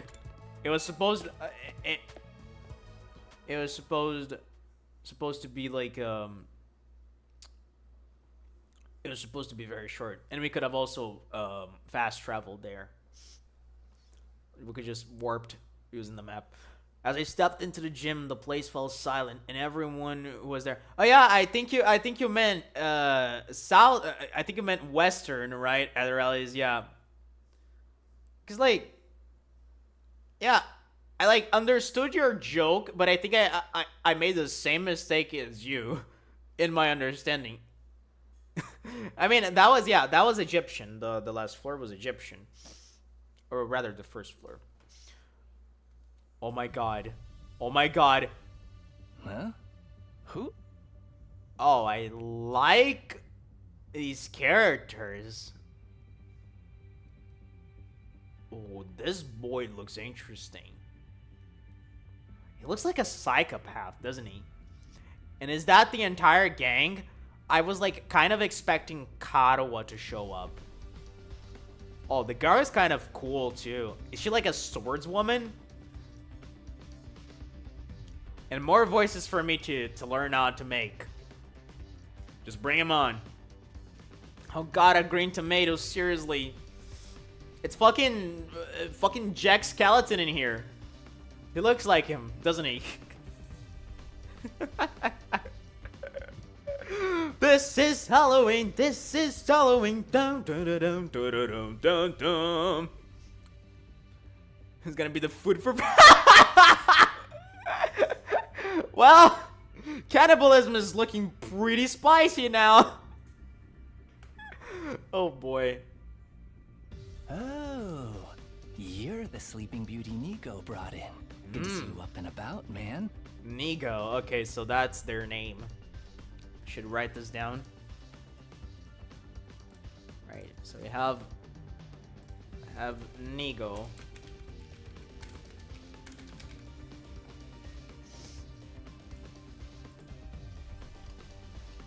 You really had us worried. I tried cutting off one of your fingers, but even that didn't wake you up. What the fuck? Okay, that's definitely a joke, but Jesus Christ. Huh? Kidding. Yeah. Well, you get spooked easy, huh? It really is Jack Skeleton. What the fuck? That was a joke, brother. Are green tomatoes edible though? Probably. I mean, yeah, I guess. Yeah. Why wouldn't they be? They're probably not as tasty, but you should probably be able to eat them. Don't worry. I never mutilate someone who can't fight back. Where's the fun in that? Okay, like this guy. I'm not even sure if the one who's saying that is Jack Skeleton guy or the blue-haired one. You slumbered for a full 2 days, sir. Oh, I like her voice. Don't neglect to show Nigo due gratitude for rescuing you. Without his intervention, the invaders would be dining on your corpse by now.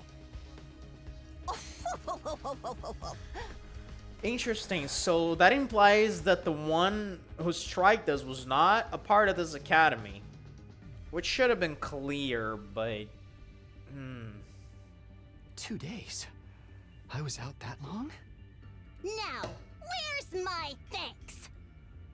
Oh, I think that's the tomato person. Seems like it's a girl. I mean, I think they're wearing a skirt, so yeah, probably a girl. What? Being the most high-born member of the Academy, it's only natural that any and all achievements here belong to me. Okay. Interesting. So it's me you should be thanking. Go on, do it. She has a similar voice to Dotomy. Strip naked, get on your knees, and commit ritual suicide. I demand proper gratitude. Yes, Queen. As you say. Why would you save my life just to make me kill myself? Because it's fun. Oh, brother. This is gonna be interesting. Now, young miss. You mustn't tease the poor fellow so. God, I really... It's gonna take me a while to get used to these new voices. But I am gonna try to give them justice. Because I really like their VAs. Besides, we haven't even introduced ourselves yet. Proper etiquette and all that. Allow me to start. We haven't even introduced ourselves yet. Proper etiquette and all that. Allow me to start. Okay, I think that's a little better. I am known as Nigo. I'm the commanding officer here at Second to Last Defense Academy. It's such a silly name. In addition to keeping this place running, I also serve under the Honorable Sire when the occasion demands it. Interesting. Let's work hard to keep this school safe. Yeah. Nice to meet you too. This young lady is Kiyoshika Magadori. Talk about a fucking sick design. Look at this girl. Jesus. Oh, I love her design. Love her design so much. Sad as it is to miss the rest, I must go to sleep. Good luck with the rest and enjoy. Good night and see you next time. Thank you so much, Ponta. It was awesome to have you here, man. Oh, this game is going nuts, brother. Alright, so Kiyoshika Magadori.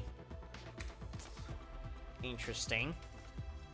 She was raised in a forest on the very outskirts of the Tokyo residential complex, where she dedicated herself to learning Bushido, the way of the warrior. Interesting. Okay. So she's a natural fighter, and it's interesting because she is the one person so far who hasn't grown up in a TRC, so she's gonna be an interesting character to interact with. You may find her a little old-fashioned at times, but her steadfast sense of justice makes her an invaluable ally. Kiyoshika Magadori at your service, sir. I am honored to make your acquaintance. I like her voice. Kiyoshika Magadori. And your name is really cool, Thanks. too. Same here. She looks and sounds just like she just walked out of a historical drama. Kind of. When you say samurai, this is pretty much what most people imagine. She must really be proud of her heritage. If I may ask, have you any idea what caused you to stay unconscious for so long? I don't think I can. I don't think I can make a good voice for her. This is like the type of tone I can't do because it's like a little bit on the deeper side, and that's a little uncharted territory for me. If I may ask, have you any idea what caused you to stay unconscious for so long? If I may ask, have you any idea what caused you to stay unconscious for so long? If I may ask, I'm probably gonna get around to it eventually. Let's see. My head kind of hurts, so that might have something to do with it. Otherwise, I have no idea. in that case, it is my sorrow to inform you that you are afflicted with a dread disease. We attempted to treat it, but it was too late. Huh. What kind of disease is that? A disease? Wait, what do you mean too late? It is a rare malady known as a migraine. Huh. As I understand it, 'tis caused by an intense yearning for rice, oats, and the like. Oh. Okay, what the fuck? What the fuck? Your body wastes away, while your earthly hunger tethers your soul to this plane, eternally calling out for that which you crave. Migraine! Migraine! This is the fucking silliest thing ever. I love it. Oh my god. In the end, you'll be naught but a skeleton, terrifying people with your eerie laugh and indecent requests to see young ladies' panties. What are you on about? I love this girl. What the shit is this? What am I reading right now? This is so good. What do panties have to do with anything? That's not what a migraine is. It's just a really bad headache.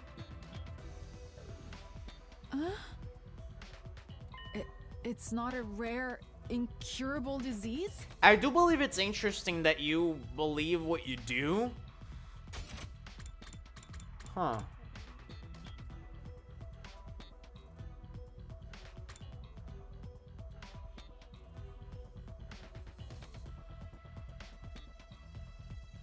Do you have any experience with someone who had this disease or that claim to have it, and then they like use that as a this is so weird, and then they use that to like get the upper hand in you, and I really mean that in the worst way possible.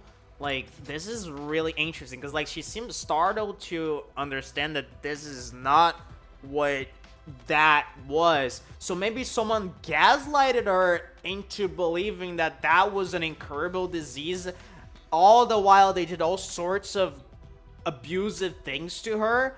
But because she thought it was an incurable thing, she was actually sorry for them, and she believed that they couldn't help it. But in the meantime, they were just abusing her and using that to gaslight. This is okay. If I'm right in this is really fucked up, but interesting nonetheless. That was a really interesting initial dialogue we had with her. Already getting very interesting vibes from her, and if that theory is right, then fucking it makes sense why she would become like a warrior of justice, because well, not interesting, but ironic that she would become a warrior of justice when she was so injustice in her life.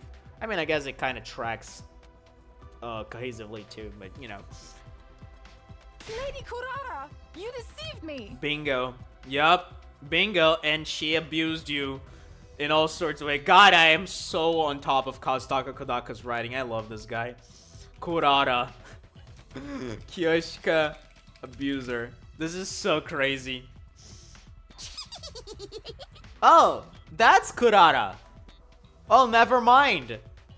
Well, not never mind, but, well, that explains it.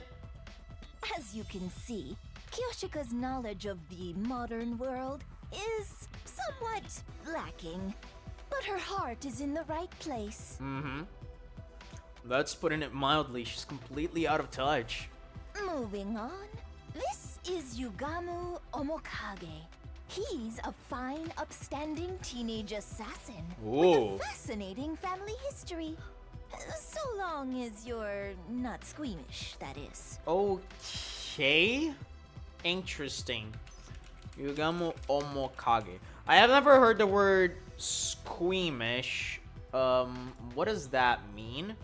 Squeamish. Of a person easily made to feel sick, faint, or disgusted, especially by unpleasant images such as the sight of blood. Okay, I see what that means. It's basically faint of heart. Very interesting. So we got our assassin in this game. Every single one has to have one. Alright, Yugamu Omokage.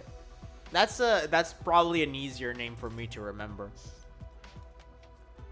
Fascinating family history. That's an interesting detail. I do like that it has an eye patch of an eye. That's kind of hilarious. Cause like, yeah, it's almost like it makes sure that he has his eyes on you 100% of the time, even though it's patched up. And I love his design. His hairstyle is really cool, and that earring is fucking insane. Really cool design. And he's got a piercing on his chin. Hey, how's it going? Ooh, I like your voice. It might be the same VA from Takumi. Hey, how's it going? Yugamu Omokage. You're an assassin? Yeah, it's the family business. I was groomed for it. Well, not groomed so much as, you know, experimented on. Jesus Christ, okay, that's fucked up. So maybe that probably explains the scar you have on your right eye and whatever the fuck is under your eye patch. That's very, very interesting. Jesus Christ. All sorts of fucked uppery here. What? What did they do to you? Don't sweat it. Truth is, I'm not the biggest fan of the work my family and I do. Interesting. We don't know the people we kill. It's so impersonal. Oh, so that's the problem you have with it? Jesus Christ. Kage means shadow. It checks out. Yes, you're right about that. I actually know that word. It just didn't click.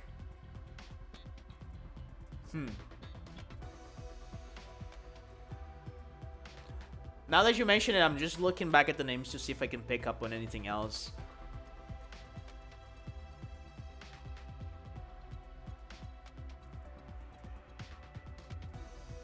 Yeah, I don't know.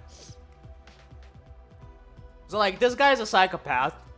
He wants to know the people he kills. I can't stand staining my hands with meaningless kills. Yeah, I'd what the prefer to fuck? murder someone I love. Oh my Someone god. who wants to kill me Oh my just as god. much. Okay, this immediately gives me vibes of a certain character. I'm not gonna say who, but people who know, they know. This is really crazy. Oh my god. What? Assassination is an art form. I agree. An expression of joy, love, all that good stuff. And a little mutual bloodlust elevates it to a whole nother level. This is gonna be my favorite boy, man. I think I found my favorite boy here. Yugamo is gonna be so good. Fuck. I'm getting the chills, man. I'm getting the chills. The best targets are the ones you get all fired up for, where you don't know who's going to kill who until that final, passionate moment. God, this guy is amazing. Killing without love just leaves me empty.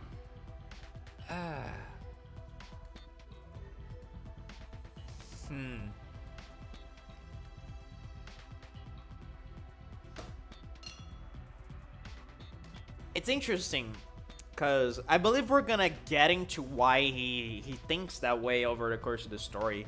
But I can imagine that living in a family where you're surrounded by people just like that are trying to kill others for the sake of killing, like they don't have any sort of connection with them. And also, not only that, but they're also experimenting on you as like their plaything for murder attempts or something. Whatever the hell that might have entailed for you.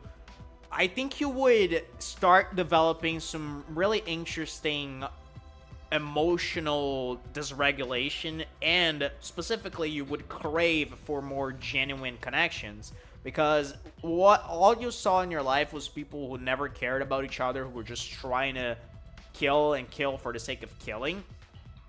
So I believe you would long for that genuine connection between people, the things you never saw in your childhood. Now, the really interesting thing is that the only way you know how to express yourself is through killing, because that's what that's been raised on. And I think that kind of explains why you want exactly that type of thrill of killing someone you love so much that they want to kill you just as much as you do them, right? It's like a really interesting and twisted thing. I love it. And everyone's unique, you know? Why should their deaths be any different? Yeah, I love this guy. This guy thinks so... I love this guy's thinking. It's so interesting. Oh my god, I can't wait for them to cook with this character. Like, right now I have so many ideas about how I could kill you. Garroting, poisoning, suffocation. Which one would bring out the best in you? Brother, this is crazy.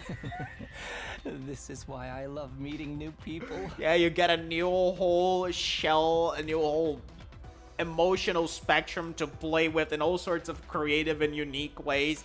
It brings like your murderous instinct, and you actually get so unraveled in it. Oh my god, this guy. And this pose is amazing, by the way. This is my favorite character so far. Maybe of the entire cast of boys, I'm not gonna lie.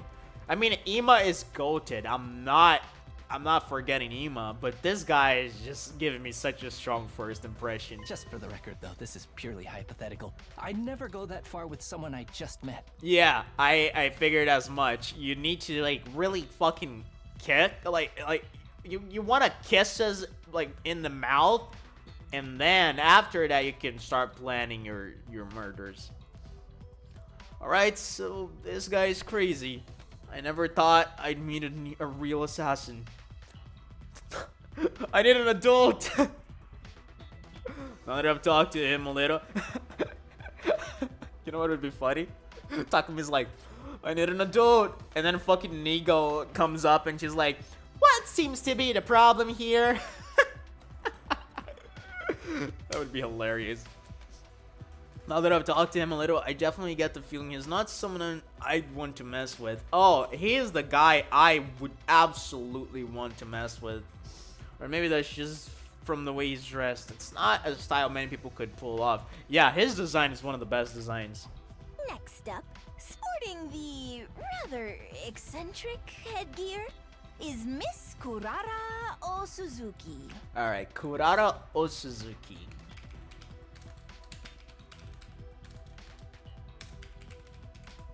Interesting.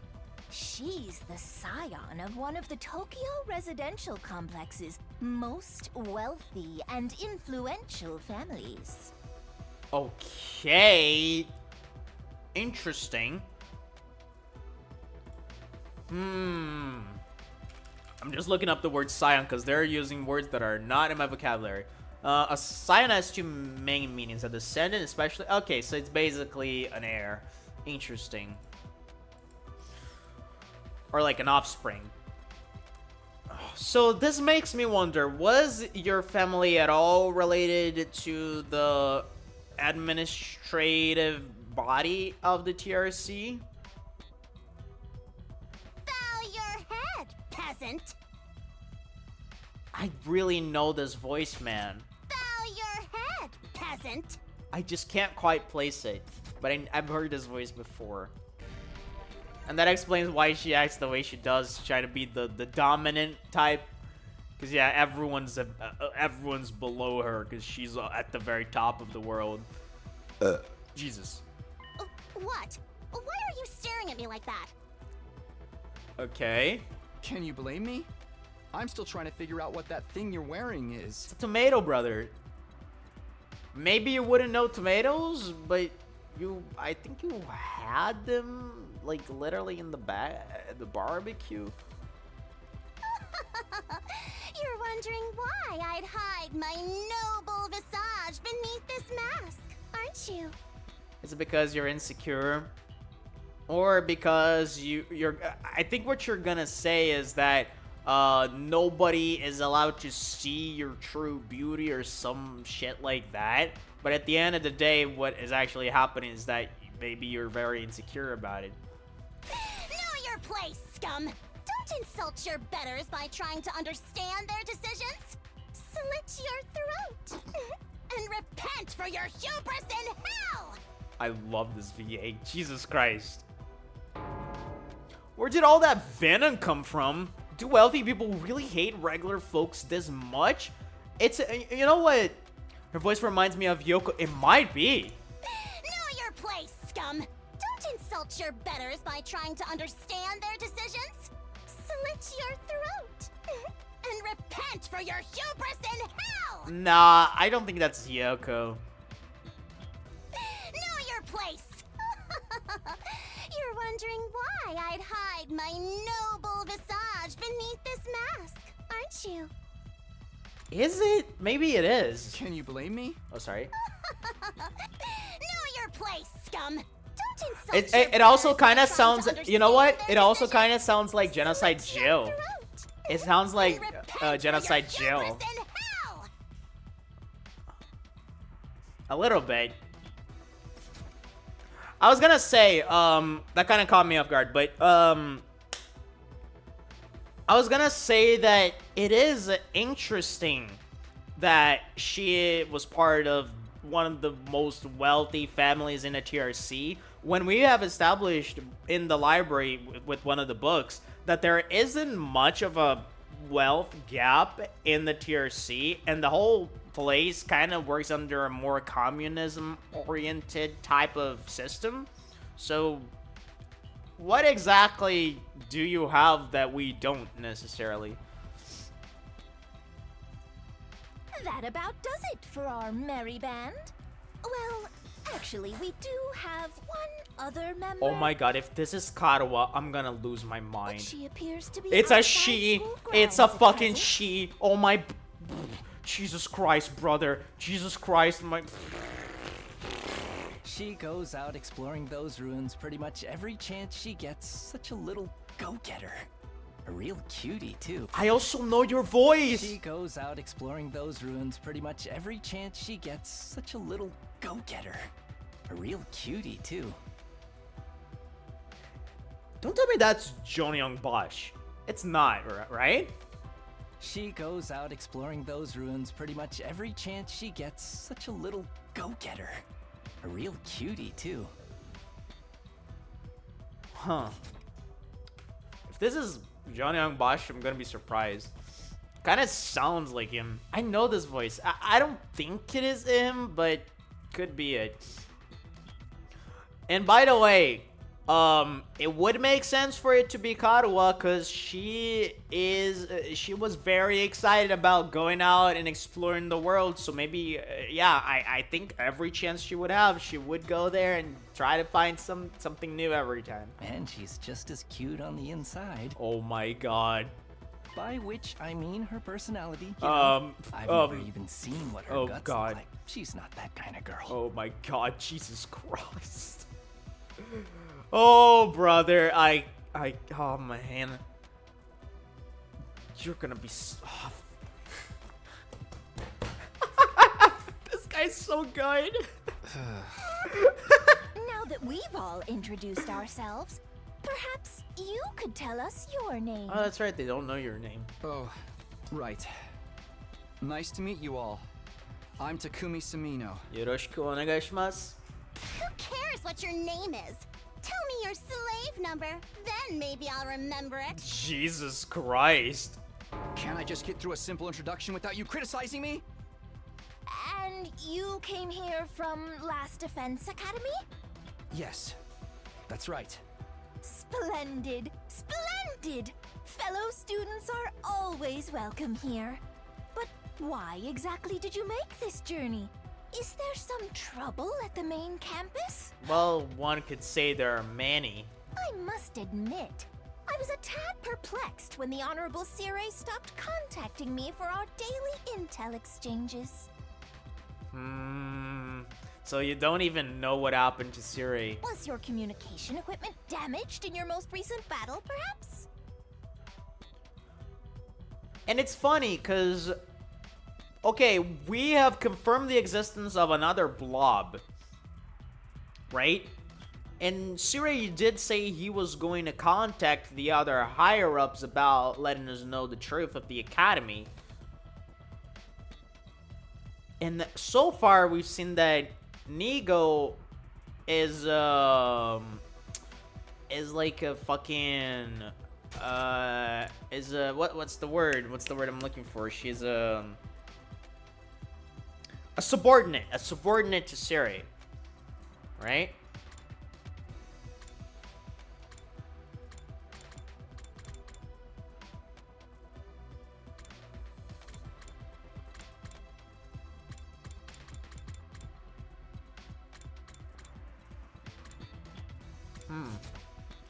Actually, I'm not sure if we have confirmed whether or not she's a subordinate, but the way she calls him honorable Siri makes me think that, especially in the context of a Japanese game, because yeah, they're usually very respectful to their superiors.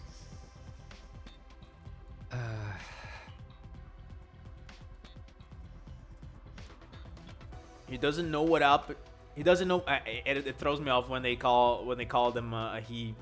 It's gonna take some getting used to. He doesn't know what happened to Siri. Looks like I'll have to break it to him. All right, let me talk to these characters first. Let me look around actually. All right, so we got another monitor. You got a monitor. You got a monitor. Everyone has a monitor. Okay. Interesting.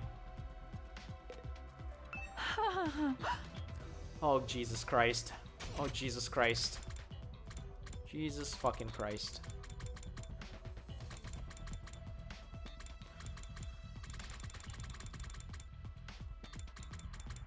Jesus fucking Christ. Just give me a sec.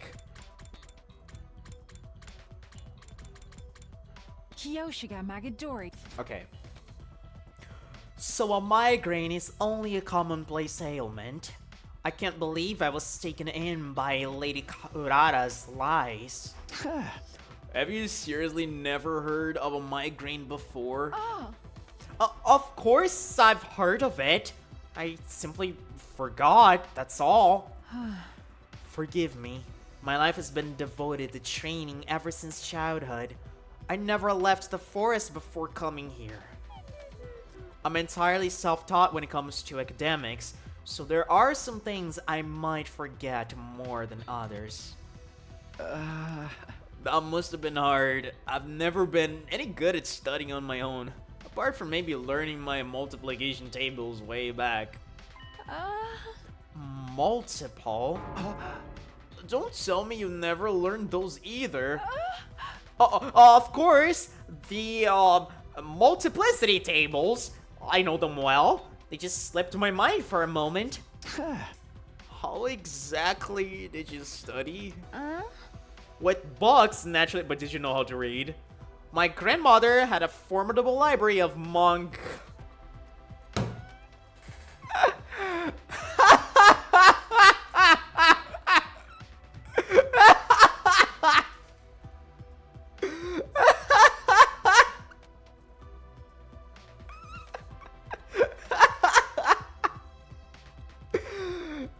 Brother, this is going to be so much fun.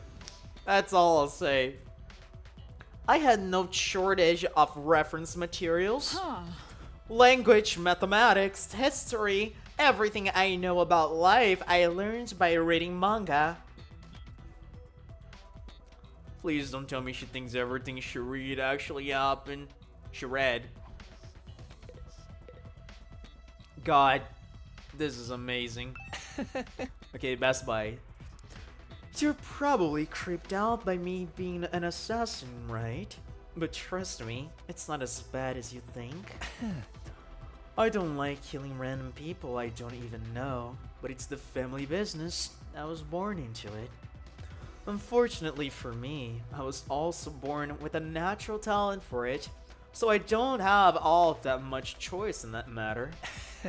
Someday, I'd love to break free and pick my own targets. You know, kill people I want to kill. Killing for money is so impersonal. I want to meet someone who wants to murder me just as much as I do them. Who knows? If you play your cards right, maybe you and me will have that kind of relationship someday. I'll pass! Let's keep a healthy distance between us. You should consider it an honor to be allowed to my presence. If we were back at the complex, I'd never associate with your type. Well, that's fine with me. I wouldn't want to hang out with someone who wears a giant tomato on her head either. That drab outfit of yours is made from regular cloth, too. How very mundane. Hey, I'm sure her clothes are all expensive designer brands, but in the end, they're just a cloth too, you know? I ought to wash your mouth with industrial cleaner for that remark. This is no ordinary fabric. It is a one-of-a-kind material, handmade by my favorite idol group. They've never done any weaving before, but people will do anything if you pay or threaten them enough. Yeah? You made an idol group do that? Any chump with a few million in their bank account can buy designer brands. The true elite know how to get the extra mile and add real value to their purchases. This girl's got a real nasty attitude. I think all that money's gone to her head. Interesting. Well, it's kind of a long story. I guess it all started when... Oh my god. Oh my god. This is it. But before I could go on, the door to the gym swung open and a bright, cheery voice cut across me. Hey everyone, I'm back. Brother, this is Karuwa. That's her voice.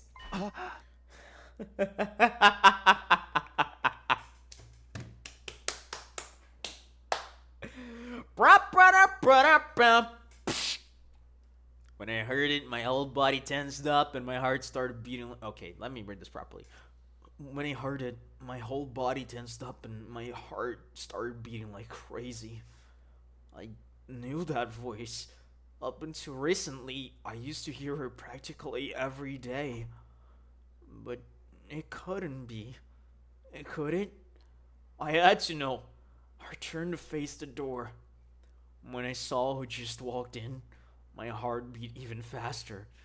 So fast, I thought it might burst out of my chest. Sorry it took so long. I hope I didn't make you worry.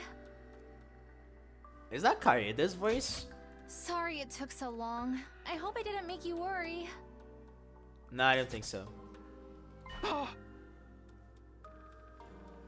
Of course we worried. How many times have we told you not to venture beyond the school without an escort? And let me guess, Takumi is gonna go immediately to hug her and she's gonna like pepper spray the shit out of him.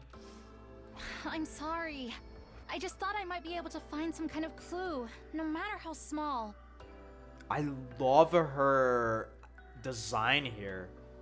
Oh, I dig it so much. I haven't given up on Moko yet. She's got to be out there somewhere. Oh, so there's more. Okay, Moko. Interesting. Jesus Christ, you're just paralyzed. It's you! Wow, you're finally awake. So much for my theory of fucking like of Karuha being the one who bonked us on the head. I mean, it's not like it's 100% out of the game yet, but at least a good 95% unlikely. But yeah, she doesn't know us, of course, because yeah, we foreshadow that. Are you feeling better? We've been taking care of you the best we can, but it was starting to seem like you'd never come around. Mr. Sumino? Something the matter? Karuha. Is that not even her name? Oh my god, is that not even her name? I just thought of that. Is that not even her name? Holy shit. The moment I said her name, the dam broke. I couldn't hold myself back anymore. Yep. Because, like, they're even hiding her name. And of course, that's because we, as Takumi, were still so caught up on the fact that someone just like her showed up. We're like, it could be that, but also it could be the snarky way of the game to, like, tell us that that's not Karuha. Karuha, you're all right? I mean, it is Karuha, but it's not Karuha. That's probably not even her name. What are you doing here? They haven't been making you fight too, have they? Oh, poor Takumi. Let me go! Yeah, pepper spray his ass. What do you think you're doing? Grabbing my hand like that? Mm-hmm. Oh my god, this reminds me of a certain relationship in Danganronpa that I'm not gonna get into, but this is so interesting. What do you mean? What's the problem? I'm just so happy to see you, Karuha. She's not Karuha, brother. And why do you keep calling me Yep, Karuha? yep, there it is. I have no idea who that is. Holy shit, my dude. Holy shit. Huh? Oh my god. What the fuck, brother? So, like, somehow she knew that we would end up in the Last Defense Academy. And that just makes it more likely that her family was involved with the building of... not the building, but the administrators of the TRC, and also Sirei and Nigo. And possibly the other blobs as well, if there are any. I mean, it is so interesting. It all tracks because her mom was researching some stuff. Like, it does make sense, brother. I think you've got me confused for someone else. I'm not this Karuha person you keep talking about. My name is Nozomi Kirifuji. See? Our names aren't even similar. Okay. Nozomi Kirifuji.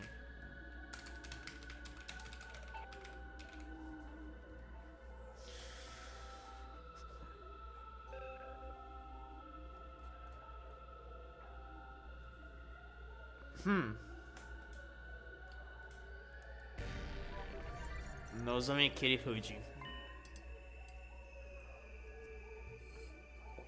Nozomi? She's not Karuwa? Did I make a mistake? No, that can't be right. You look exactly like her. Your hairstyle is a little different, but your voice is exactly like I remember it. How could two completely unrelatable people be so alike? You are Karuwa! Now stop fooling around. You got me, okay? You had your fun, so please just... Before I could say any more, a metallic sound rang out, and the next thing I knew, somebody had a blade pressed to my throat. Is that our girl Kyoshika? Yeah.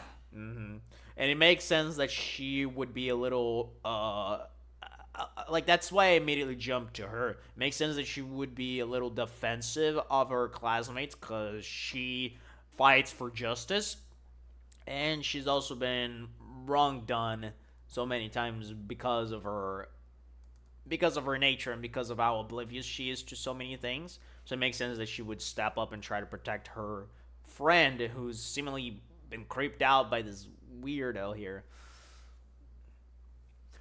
Stand down, Sir Takumi. Be forewarned, my holy Jumonji sword is a sacred blade that actively seeks out the blood of the wicked. I am not the one who decides who I cut down with it. The sword has a mind of its own. Hence, I ask thee, holy Jumonji sword, is this young man our next target? Does he possess a wicked heart? Oh god, that Takumi finger pointing pose looks like exactly like Makoto. You gotta have them. You gotta have them. The classic Ace Attorney pose. It's in this series. It's in Kazutaka Kazaka's heart. You gotta have him.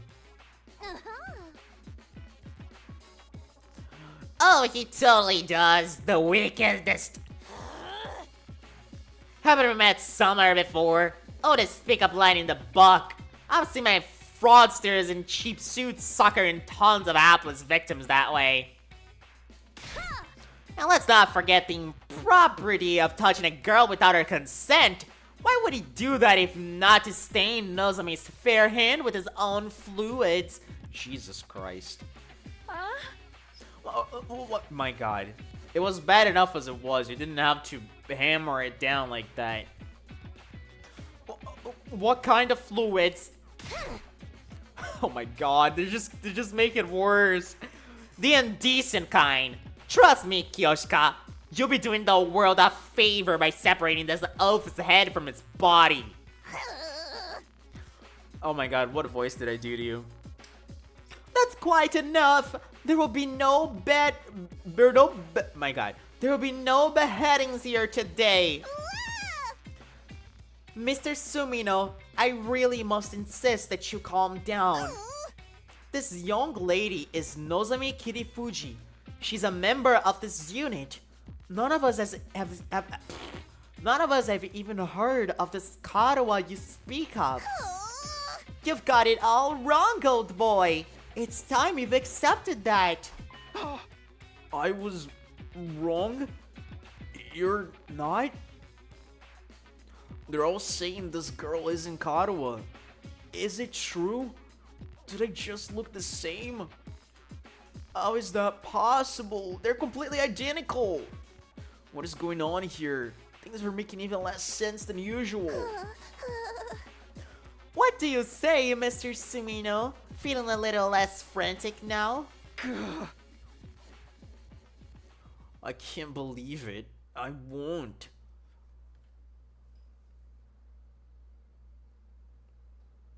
Now the weird thing is, like, why was she a part of Takumi's TRC in the first place?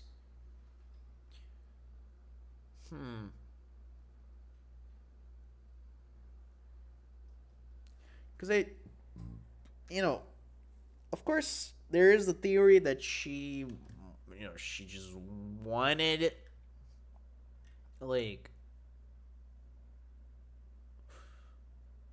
someone is playing us. Like, I don't even know what to make out of this. This is like wild, because I don't know what to make out of it.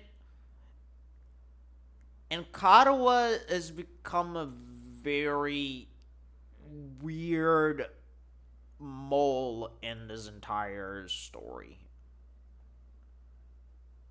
I really don't know what to make out of her. Maybe by next session I'm gonna have cooked something up, but right now I'm really not sure what to make out of her. Because there's so many questions. Why was he in our TRC? Why is she here right now? And more importantly, why did she know that we were going to meet at this place and she would not know about us? Now, we could be being bamboozled, and that memory of her telling us, "Oh, wouldn't it be funny if I met you when I didn't know you?"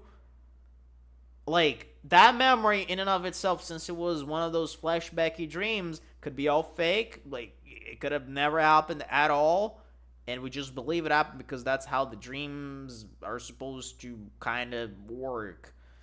So maybe that's, like, the thing that makes the most sense to me right now, and that's sort of what I'm leaning into. But it is weird regardless. It's definitely off. Something is off. I can't believe it. I won't. But if I keep pushing it, they'll only think I'm unstable or dangerous and try to lock me up, or worse. I need to be smart about this. Hey! Sorry. I made a mistake. I guess I got carried away.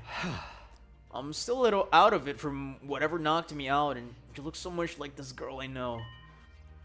Seeing her, well, you, after all this time, I couldn't help myself.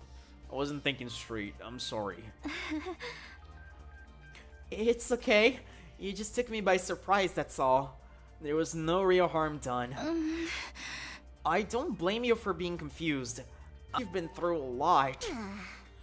You shouldn't be so lenient with him, Nozomi. This is why unattractive commoners like you get taken advantage of. You're always so quick to see the worst in everyone, Kurata. Including me, apparently. If you forgive him, Lady Nozomi, then the Holy Jumonji sword need not spill blood today. A true warrior fights for justice, not blind revenge. With a flourish, Kyoshika finally sheathed her sword, and I breathed a sigh of relief. Sheesh, why is she carrying a katana around anyway? Oh. Yeah, the girls here can be kinda intense. You gotta be careful around them. You do a little thing like walk around the school naked and suddenly everyone's all off with his head. What kind of degenerate wanders around? Okay, Tanko. What kind of degenerate wanders around in a public space in a buff? Don't you have any shame? You were letting it all hang out. My god, so yeah, that's something you did before, Yugamo. Jesus Christ. And I love the blush. It was a sight I'll never forget. Oh! Let's change the subject, shall we? Wouldn't mind seeing some Omokage wieners. Could be funny. Mr. Sumino, I think it's time you told us what you're doing here. What's happening over at Last Defense Academy? Oh, right, I almost forgot. I pulled myself together and told everyone what he'd been through in the last few weeks. About Siri being dismembered and hidden in the ruins, about Hiroko taking over as leader, then going missing, about us being drugged and losing all our food, and finally, about how we'd gone out to search for new supplies, only to be caught in the storm and how it got knocked out at some point. I just about covered everything. So, Guys, I don't want to wrap this up because I am too into this. I'm too into this to wrap it up now. So here's what I'm gonna do. I'm gonna I'm gonna take a moment to eat something because I'm starving, and I'm gonna be back in like 25 minutes. Not 25. 20 minutes. 20 minutes. I'll be back, and we're gonna keep going. I don't know until when, but we're gonna be keep going. We're gonna be going for a while because I am really invested in this story and in these new characters too. I can sense how hard you're cooking with this. So give me just a sec. I'll be back in 20 minutes. BRB.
I'm back.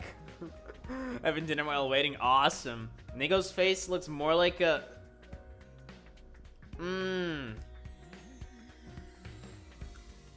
Yeah, you're kind of right. It looks more like the little black dots in the mouth. Kind of. Rather than the like really open eyes that they usually do in the memes. Anyway, let's keep going. So, that just covered about everything. Wow, man, that's savvy. Sounds like you've really been through the ringer. Probably because they're all useless peasants on that side. You know, Like Yoshika. useless. Together with the holy Jumonji sword, I am the finest swordswoman in all the land. Oh man, the burps are gonna be crazy here. This always happens after I eat. I'm a gassy guy. Sorry. Has it been that hard for you all this time? Well, you know, we made it work somehow. The way she acted when she was concerned, her facial expression, the tone of voice, they were all just as I remember them. I could try to tell myself Karo and Nozomi were different people, but with all these similarities, my brain would never accept it. To even let your commander get eliminated right under your noses, just how dense can you possibly be? Jesus Christ, of course, Nigo here fucking losing his shit. I can't help but read Jumanji. Same. I actually didn't even point it out, but God does it sound like Jumanji. Jesus Christ. Ah. Good grief. I think all this info's been too much for Nigo. Wake up, you pathetic lump of scrap metal! Or do you want to take a one-way trip to the recycling center?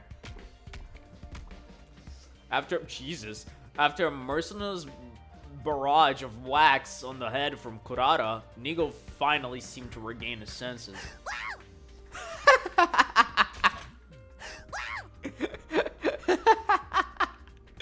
I don't know why that got me.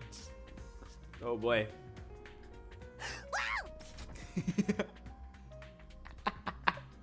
That's good. The Honorable Siri killed, dismembered. No!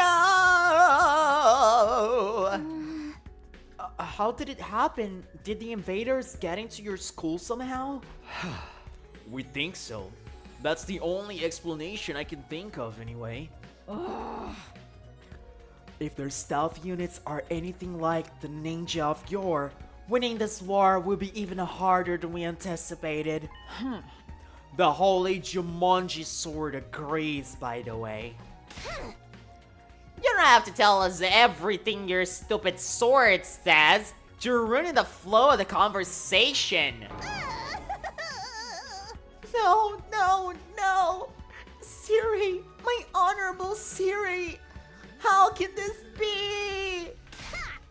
And you, quit your blubbering, or I'll crack your head open and restore your factory settings.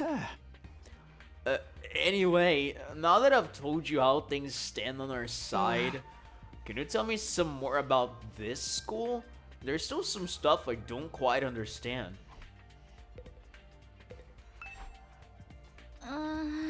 Is something wrong?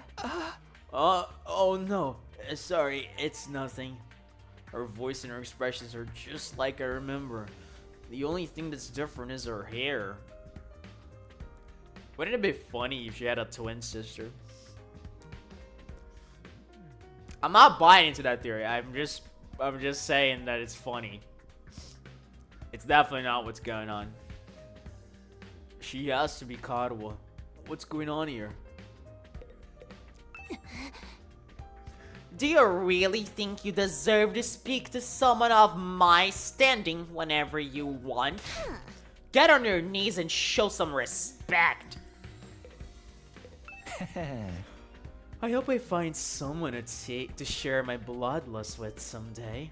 Killing someone who wants to kill you just as much. Now that's love. Huh. What's the matter? Is that thing about the multiplicity table still bothering you? Worry not, it was all a jest. There's no way I'd be ignorant of such a basic concept. Huh. You'll have to get used to my sense of humor, Sir Takumi. I love how he calls us Sir Takumi. That's so good. First of all, this school is called Second to Last Defense Academy, right? Do you also have something you're fighting to protect from the invaders? Datami, maybe? Oh, you mean sharing the bloodlust? Yep, probably. Actually, you might be onto something there. Oh god, you might be onto something. That would be literally the perfect ship. Oh my god. Why didn't I think of that? Dude, you're so right. Oh my lord. These two. Holy shit. Okay. I'm gonna lose my shit when these two meet. Oh, I need that. I need that so bad. Brother, oh, that's gonna be so good. Oh, my mind is going wild with... Oh, man, that's gonna be amazing. That's gonna be so amazing. Why didn't I put that together? They're literally made for each other. They might be fucking brothers for all I know. Like, not brothers, siblings, sorry. Jesus, like, actually, that's not too far off. The two have blue hair. Not that that means anything, because that's probably not natural. Also, the two, like, Darumi has gone on about how her house life was pretty fucked up. And now I wonder if that actually meant that her family was into the assassin business. And it would explain her obsession with killing. Huh. Interesting. That's an interesting thought. First of all, this school is called Second to Last Defense Academy, right? Do you also have something you're fighting to protect from the invaders? I assume... So... I don't know, actually. Let's see.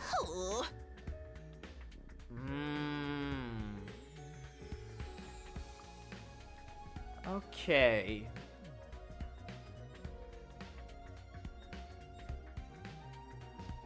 Huh.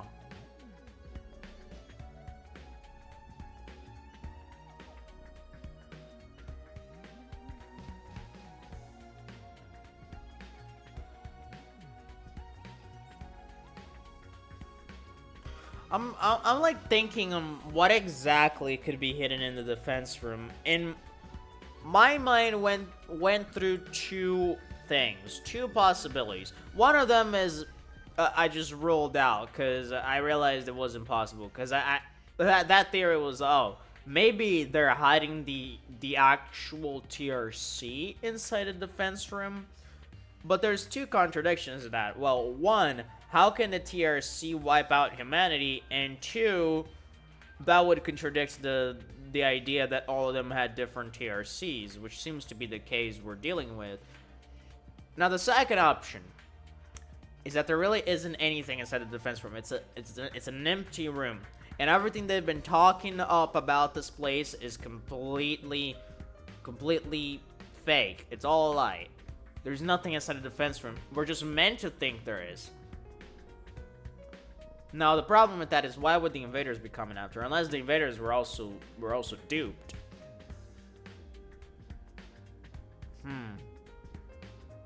Anyway. Just in a sense, we have a closely guarded defense room, just like the one at your last defense academy. These brave young people have been tasked with keeping its contents safe from... How does it go? Ah, yes, from the vile and barbaric enemy! Love it. There's a defense room here as well. And what's in that room exactly? All I've heard is that it's something that will mean the end of humanity if the invaders get it. Yes, indeed. Humanity's future prospects without this particular asset would be grim, to say the least. So what if it's the thing that powers the simulation? The power is the TRC. Is that possible?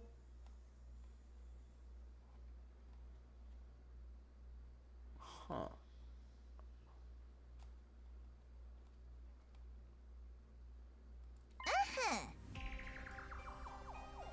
God, they're so abstract with it.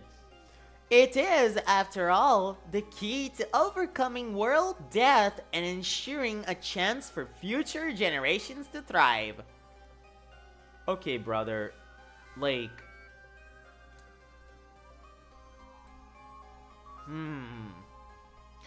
The key to overcoming world death and ensuring a chance for future generations to thrive. You know what this you know what this reeks of to me? Like, it sounds to me like this is some sort of equipment we can use to transcend, but not in the usual sense of transcension. It's more like we warp into a world, and that would kind of go in line with the TRC. It's almost like, well, our world is going down, so we warp to this other universe where we're all safe, we're all protected from the evils of the outside world and from all the destruction. And that would go perfectly in line with what the TRC is supposed to be. It's this boring, safe, repetitive, yet comfortable, weirdly, place that we are all living on, and nothing kind of goes on in there because we're all been shielded from the outside world. So maybe that's kind of what we're doing, but it is interesting the way that they're framing this. World death? What is that? I beg your pardon? You don't know about world death? Didn't the Honorable Siri tell you? This is the first I've heard of it. What is it? What does it mean? Oh boy. Oh dear, now I've put my foot in it. If the Honorable Siri didn't see fit to share this information with you, what right have I to contradict him? Interesting. That probably means that he is your superior indeed.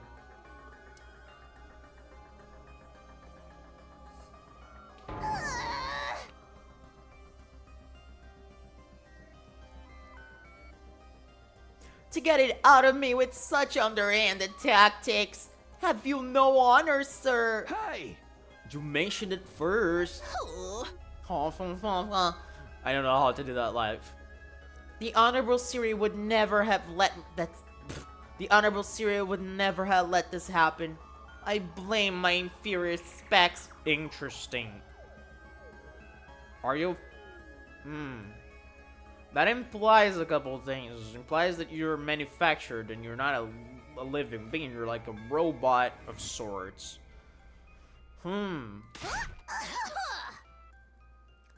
But that's the last you hear from me. I will not fall for your tricks again. You must have the authority to tell me now that Siri's gone, right? So what's the problem? No. It doesn't work that way. Superior officers' orders must be obeyed unless explicitly rescinded. I guess that's all I'm getting. World death. Sounds nasty. But what is it? Some kind of natural disaster? Or the name of an organization? Maybe.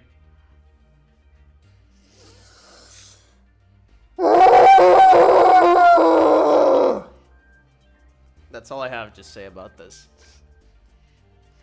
And whatever's in the defense room is the key to defeating it, or them.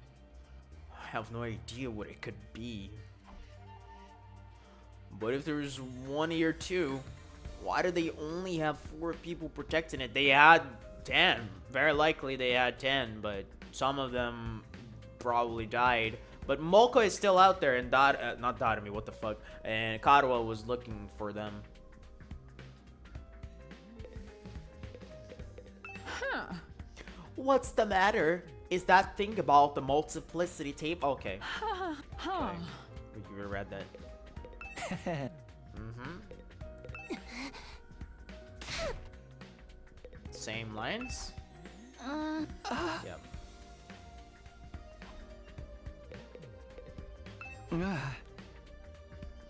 If you don't mind me asking, is this your entire unit? You've been fighting the invaders with just the 4 of you? Ooh, okay. There were 5 to begin with, but our 5th member sacrificed herself during our last battle. Sacrificed? At our school, we can't die in battle. Isn't it the same here?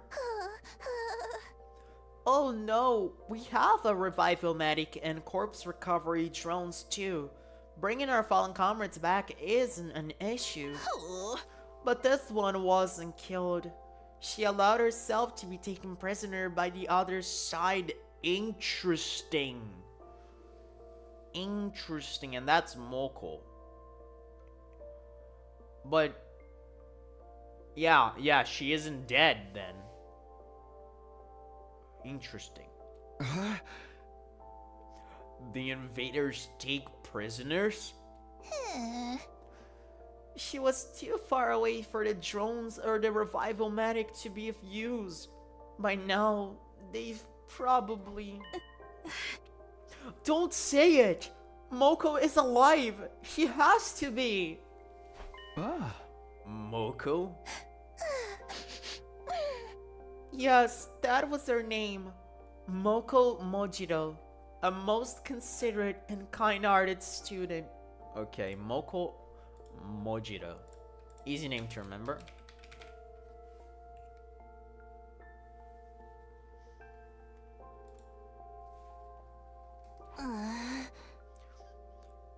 By which she means she had a disgustingly positive attitude. She never hesitated to throw herself in harm's way to keep the rest of us safe. If it wasn't for her, the school would have fallen to the invaders by now. We all own her, our lives. Lady Moko had the heart and soul of a true hero. Without her, we're like the 47 Ronin without Oishi. I have no idea what she's referencing. I told you, she's not dead. She's still out there, somewhere. She wouldn't give up that easily, so I won't give up on her. I'll find her and get her out of whatever invader prison they've taken her to. So, in answer to your early question, yes. Oops. It's just the 4 of them defending the school now. That seems kind of small. We started with 10 people at our school. Okay. I was just waiting to see what she was gonna say, and it seems like she's gonna tell us something important. Hang on, I have a burp incoming. That was... Jesus Christ. Ah, yes, there's a reason for that. You see, the difference between your school and ours is... You can't tell us that. Oh my god, Jesus Christ. Stop fucking edging me. I hate it. And I love it at the same time. Oh my, that was a close one. You almost had me leaking confidential information, you cunning trickster, you. Seriously, all I did was ask a question. We may be small in number, but we make it up in other ways. Everyone here is an elite fighter. On the other hand, I'd wager there are students at your school who are still a little green on the battlefield, yes? Well, that's true. Even I'm not used to it yet. They're all elite fighters. Even her. Karuwa. That's not Karuwa, boy. That's not your Karuwa. That's our girl, Nozomi. Karuwa, a seasoned fighter at home on the battlefield. I don't see how that could be possible. Maybe Nozomi really is a different person. There are other differences between the last and second to last academy as well. For instance, we don't have any undying flames here. Ooh, interesting. So that means the invaders can just come in and attack the generator at their leisure? Oh no, sorry, that doesn't mean that, because the invaders were just doing that. They're immune to the undying flames. That just means that we can leave at our leisure. We don't need the fire extinguishers. So don't you have even a wall of fire protecting the defense room? I wonder about that. What? So there's no wall of fire? Alas, no. After all, the thing generating the flames is destroyed? What the fuck? Stop. Stop. What about the thing generating the flames? What the shit, brother? Okay. I have a theory. She says thing. However,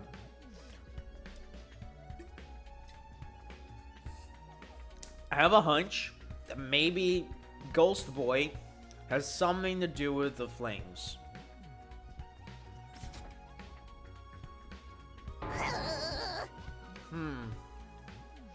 Another closed one. You got no more secrets out of me, you scoundrel. How many times are we going to do this? Anyway, because of our weaker defenses, the enemy attacks here are that much fiercer. But everyone's done a spiffing job of fighting them off. Of course we have. We're the only ones that can. You sound so calm about it. Didn't you ever have any doubts? Weren't you confused being brought here and forced to fight? Sure, a little, but it's what we were sent here to do. It's our mission, so they know about it. They know it all. We are the only ones in the dark about this shit. What the fuck? And like, she's so positive about it. Like, it seems like it has something to do with duty. Like, they were made for... Jesus Christ, I hate this. Like, they were made for it. And like...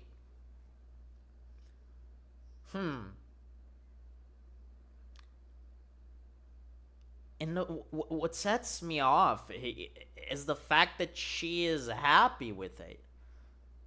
But Hiroko told us that it was a harrowing truth that we would not be happy knowing about. So, two things. Or, well, one thing actually.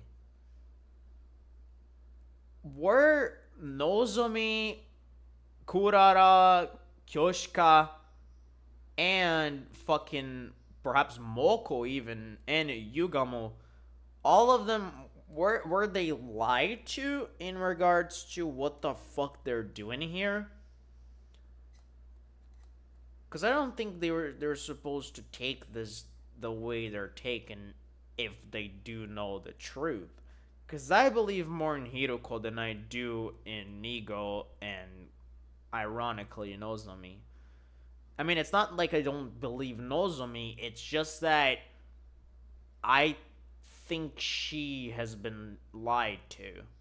And thus, she doesn't know the actual truth. I keep pressing this button accidentally. I don't know what's wrong with me. Our mission? We're representing all of humanity in this war. They chose us, above all others, to defend the world from the invaders. Okay. I mean, not necessarily anything we didn't know about, but still interesting to hear it written down like this. We're the only ones who can do this, so it's only natural that we give it our all. So does the hemo enema only work in teenagers, maybe? And that's why they have to use us? This is starting to get a little bit Evangelion-y, if that's the case. Mankind's future is in our hands now. It's our responsibility. Missions, responsibilities. There's a lot of serious stuff going on here. The Cadway would never talk like that, even in a messed up situation like this. Save the inspirational speeches, Nozomi. We've been through all this before. This is a textbook case of noblesse oblige. As one who stands at the peak of society's upper echelons, I always mess up this word. it's my duty to protect the ignorant masses. Of course. Sorry for getting them carried away. May, your speeches are a delight, Lady Nozomi. They never fail to fill me with determination. Same. We were all on the fence when we first arrived, but you soon had us rallying around to fight the good fight and whatnot. That, and you convinced me it'd be a good experience for my future hits. Okay, so right off the bat, we get to see that Nozomi is good at getting people on her side, and that's really interesting, because it could come off as just a skill she has of maybe charisma or whatever you want to say, but it could also come across as a little manipulative, because we have seen to a more tamer extent, I would say, how she kind of plays Takumi. Like, whenever she wants him to say the thing, she can kind of be a little tsundere, and she can kind of get him to do her bidding to an extent. And she gets really mad when he doesn't when he doesn't do as she says, given how she reacted when he didn't show up to the movie. Albeit, that's very understandable. I think anyone would get pissed off if you scheduled something with your friend many days in advance and they didn't show up the proper time. So it's a little weird, and I don't know if that necessarily counts as her being a little manipulative of him. If anything, it's just her acting normally, and I'm just being crazy. But interesting. Wow, it sounds like the debate on whether or not to participate went in a totally different direction over here. And all because of Nozomi. No one at our academy ever tried to frame the war as a mission or responsibility or anything like that. We only concentrated on how unreasonable it all felt. I'm amazed she was able to put such a positive spin on it. Interesting. So it's not necessarily that this is what's been told to us. It's more like that's how she perceives it, and she's been able to reflect that same outlook on the other fighters as well and get them on her side, which is also interesting, because if she is being that cheerful about it, and if she can see things that way and intentionally rub it off on the others, it kind of makes me wonder if that's just, if she's like anything but an agent for the higher-ups whose whole purpose is to get them to fight, right? To, like, rally them up.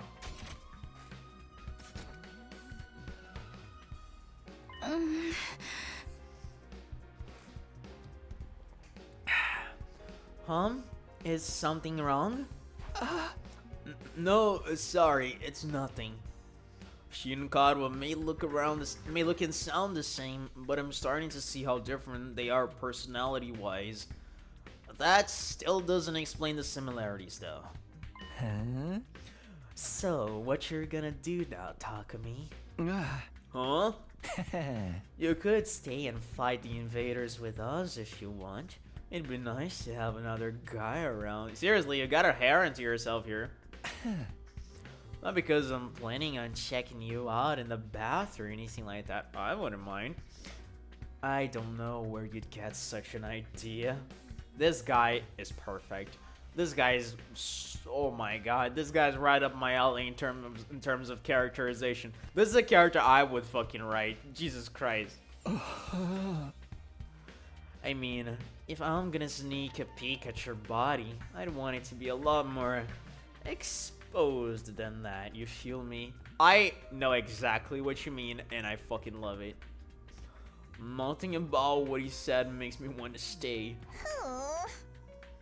Naturally, it would be an honor to have you join our ranks, but I'm afraid that simply won't do. We have a plan in place, and we need to stick to it. I'll be returning you to your own academy. You will? Huh. Oh my god, they don't have any new lines. Every single time I want to talk to them, they don't have new lines. This is a long segment, by the way. Really long one. And I'm loving it.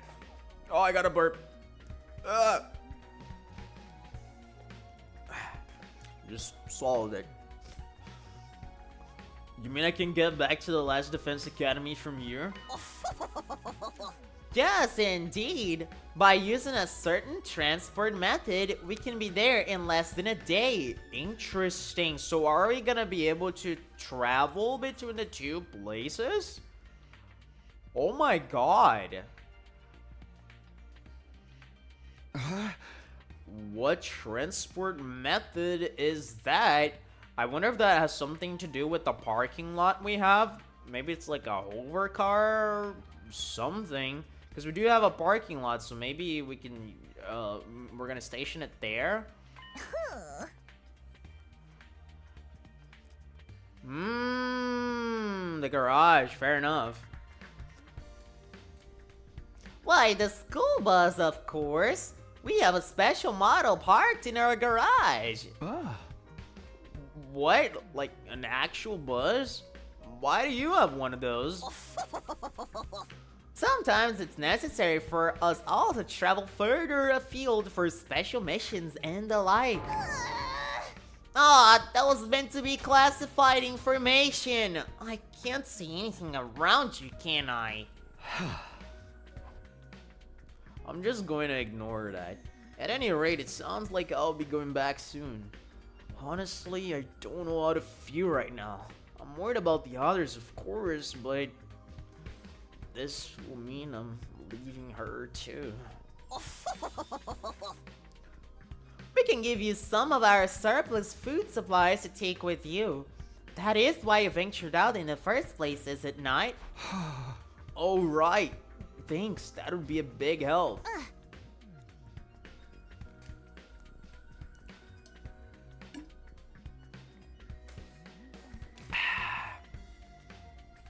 Just drinking some water.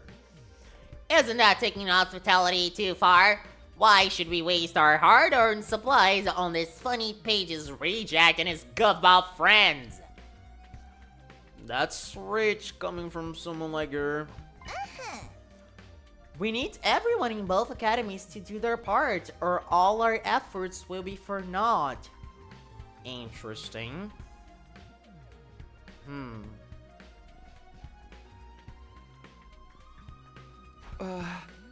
What does that mean exactly? Yeah, I'm a little confused as well, but also intrigued.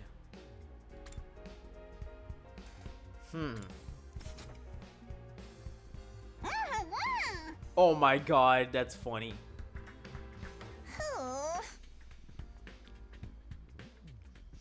Losing the Honorable Siri will be a considerable blow to the war effort. It means we'll need to completely overhaul our strategy going forward. You mean Siri was the one in charge of everything before? Damn, they just edge us so hard. I guess he's so afraid of leaking any more secrets that he's just not gonna answer. When are we going to leave? Right now? No, I think it's a little late in the day for that. We'll need time to get the supply packages together too. Let's set our departure time for tomorrow morning. Does that work for you, Mr. Sumino? Yeah, that's fine with me. Tomorrow morning. Hopefully, I'll be able to talk with Nozomi some more before then. I need to be sure whether she's really Karuo or not. I won't feel right about leaving if I can't get that straight first. At this time, all this time, my main reason for fighting has been so I could see Karuo again, and now... Jesus Christ. Hey, peasant! Take those filthy eyes of yours off. I can't read. Take those filthy eyes of yours off Nozomi. I see the way you're looking at her. The way your gaze roams up and down her legs is painfully transparent. You're already fantasizing about all the indecent things you want to do with her, aren't you? Pervert, degenerate, archmage of immorality. What? No, of course not. You'd better lock your door tight tonight, Nozomi. You wouldn't want this latch? I think that's latch.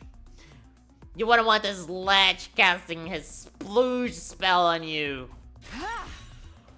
I can stand guard for you. I will collect this miscreant in twain at the first sign of trouble. Well, this stinks. Don't sweat it, man. You know how girls love threats of violence. Jesus Christ, that's a fire line. How about you come grab a bite with me tonight? Maybe after you can come back to my room and I'll demonstrate some of my favorite torture. I mean, give you a relaxing massage. Hey! I think I'll pass. God, these guys are so unhinged. Jesus Christ. I love him. If I couldn't talk to Nozomi, I wanted to be alone.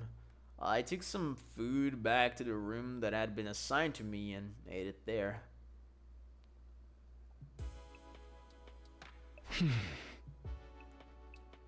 No matter how much I tried to relax or distract myself, there was only one thing in my mind. Nozomi.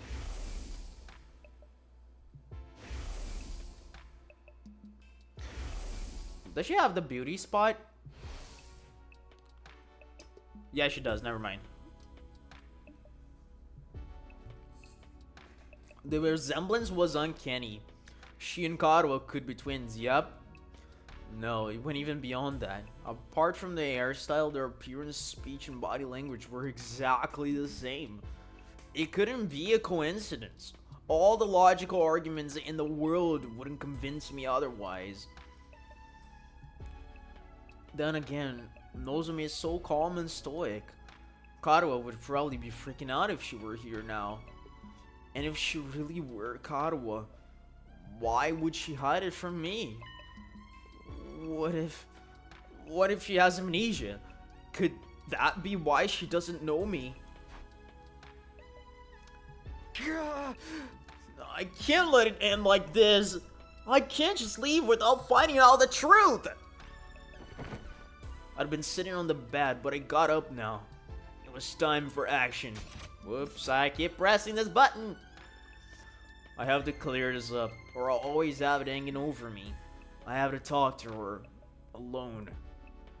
If I have to get cleft in twain to get to her, so be it. I can always come back with the revival manic anyway. Alright, let's do this. Let's see what Nozomi has to say. Alright, interesting. However, I feel like this is such a great stopping point. This feels like such a good stopping point. And I'm also like, I'm also getting a little tired of doing voices. Like my throat is getting a little tired. It's not hurting, but it's getting a little tired, and it'll probably start hurting if I keep going. So I think I'm gonna call it here, brother. I loved the session. Oh my god, what a crazy session in terms of just how much we talked about it essentially. I think this was probably the one I had the most commentary on. And also, ironically, it was the shortest session so far. I feel like all the other sessions have been above 4 hours, and this one is gonna clock in at 3:40 something. And that's interesting. So yeah, we got to know all of these new characters at the second to last Defense Academy. We got to meet Nigo, the blob, the commanding officer here. Kiyoshika Magadori, the swordswoman who has been who's like grown up outside the Tokyo residential complex. I actually am not sure if they mentioned outskirts of the town or literally outside the Tokyo residential complex. I feel like it was outside.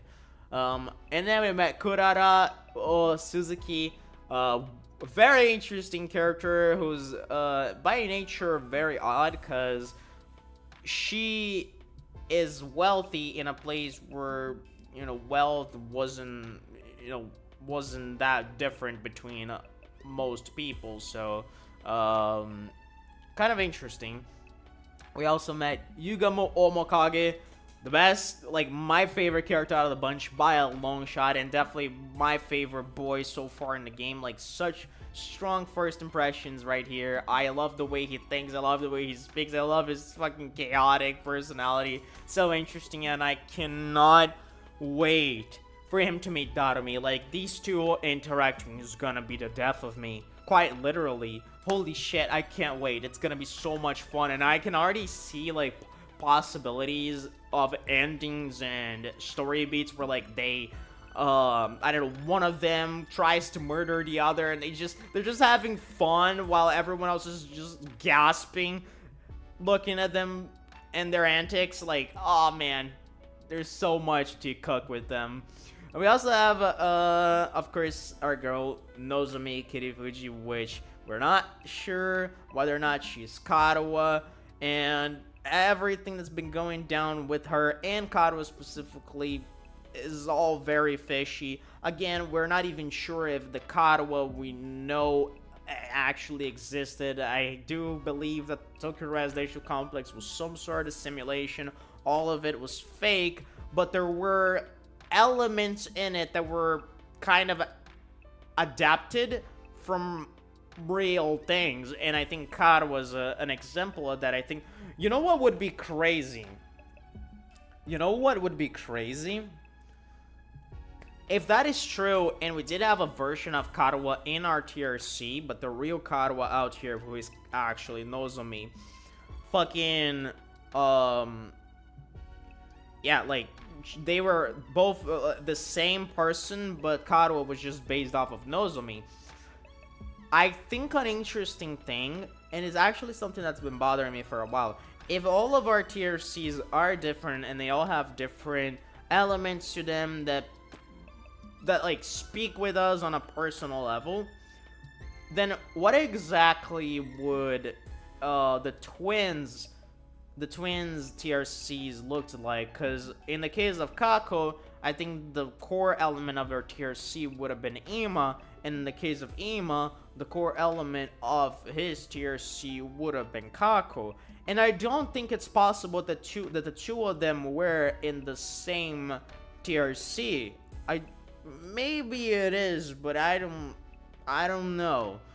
Maybe.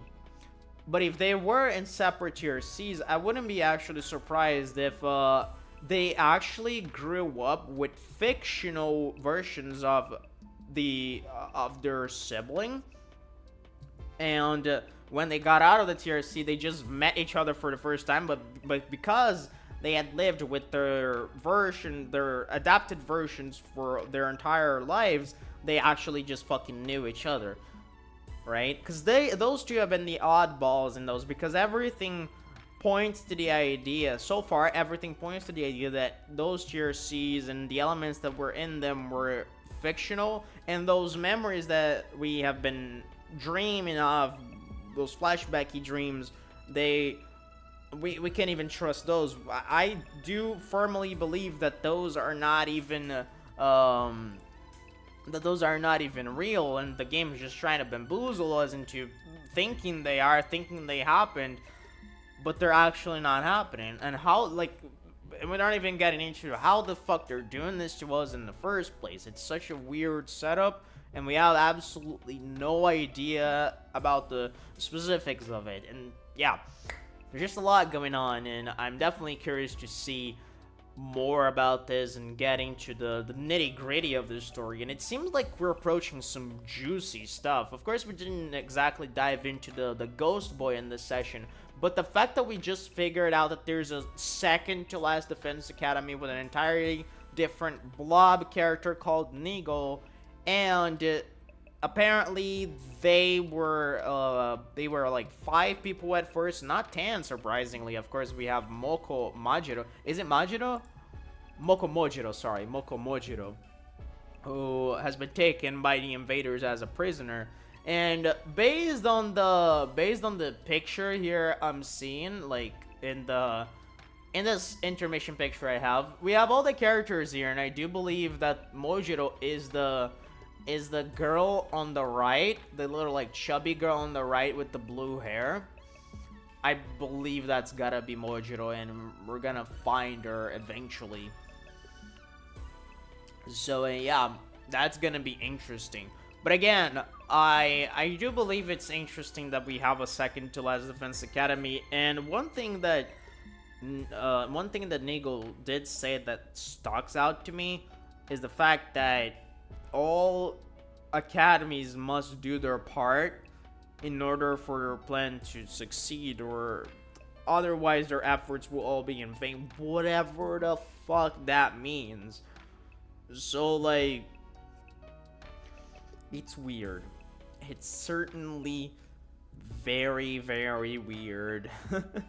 I'm curious, I'm intrigued as always with the 100 line. So far it's been such a wild adventure, and we are at day 28 of the game, but I swear to God, I don't think this game ends at day 100. There's gonna be like, that's gonna be halfway through the game, if anything, at least halfway.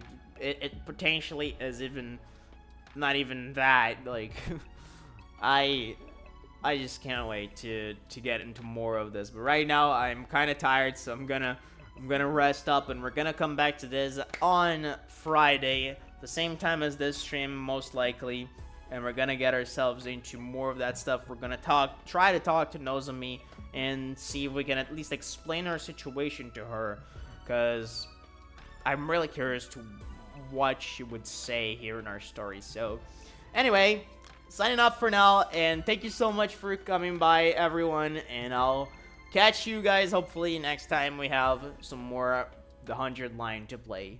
See you later.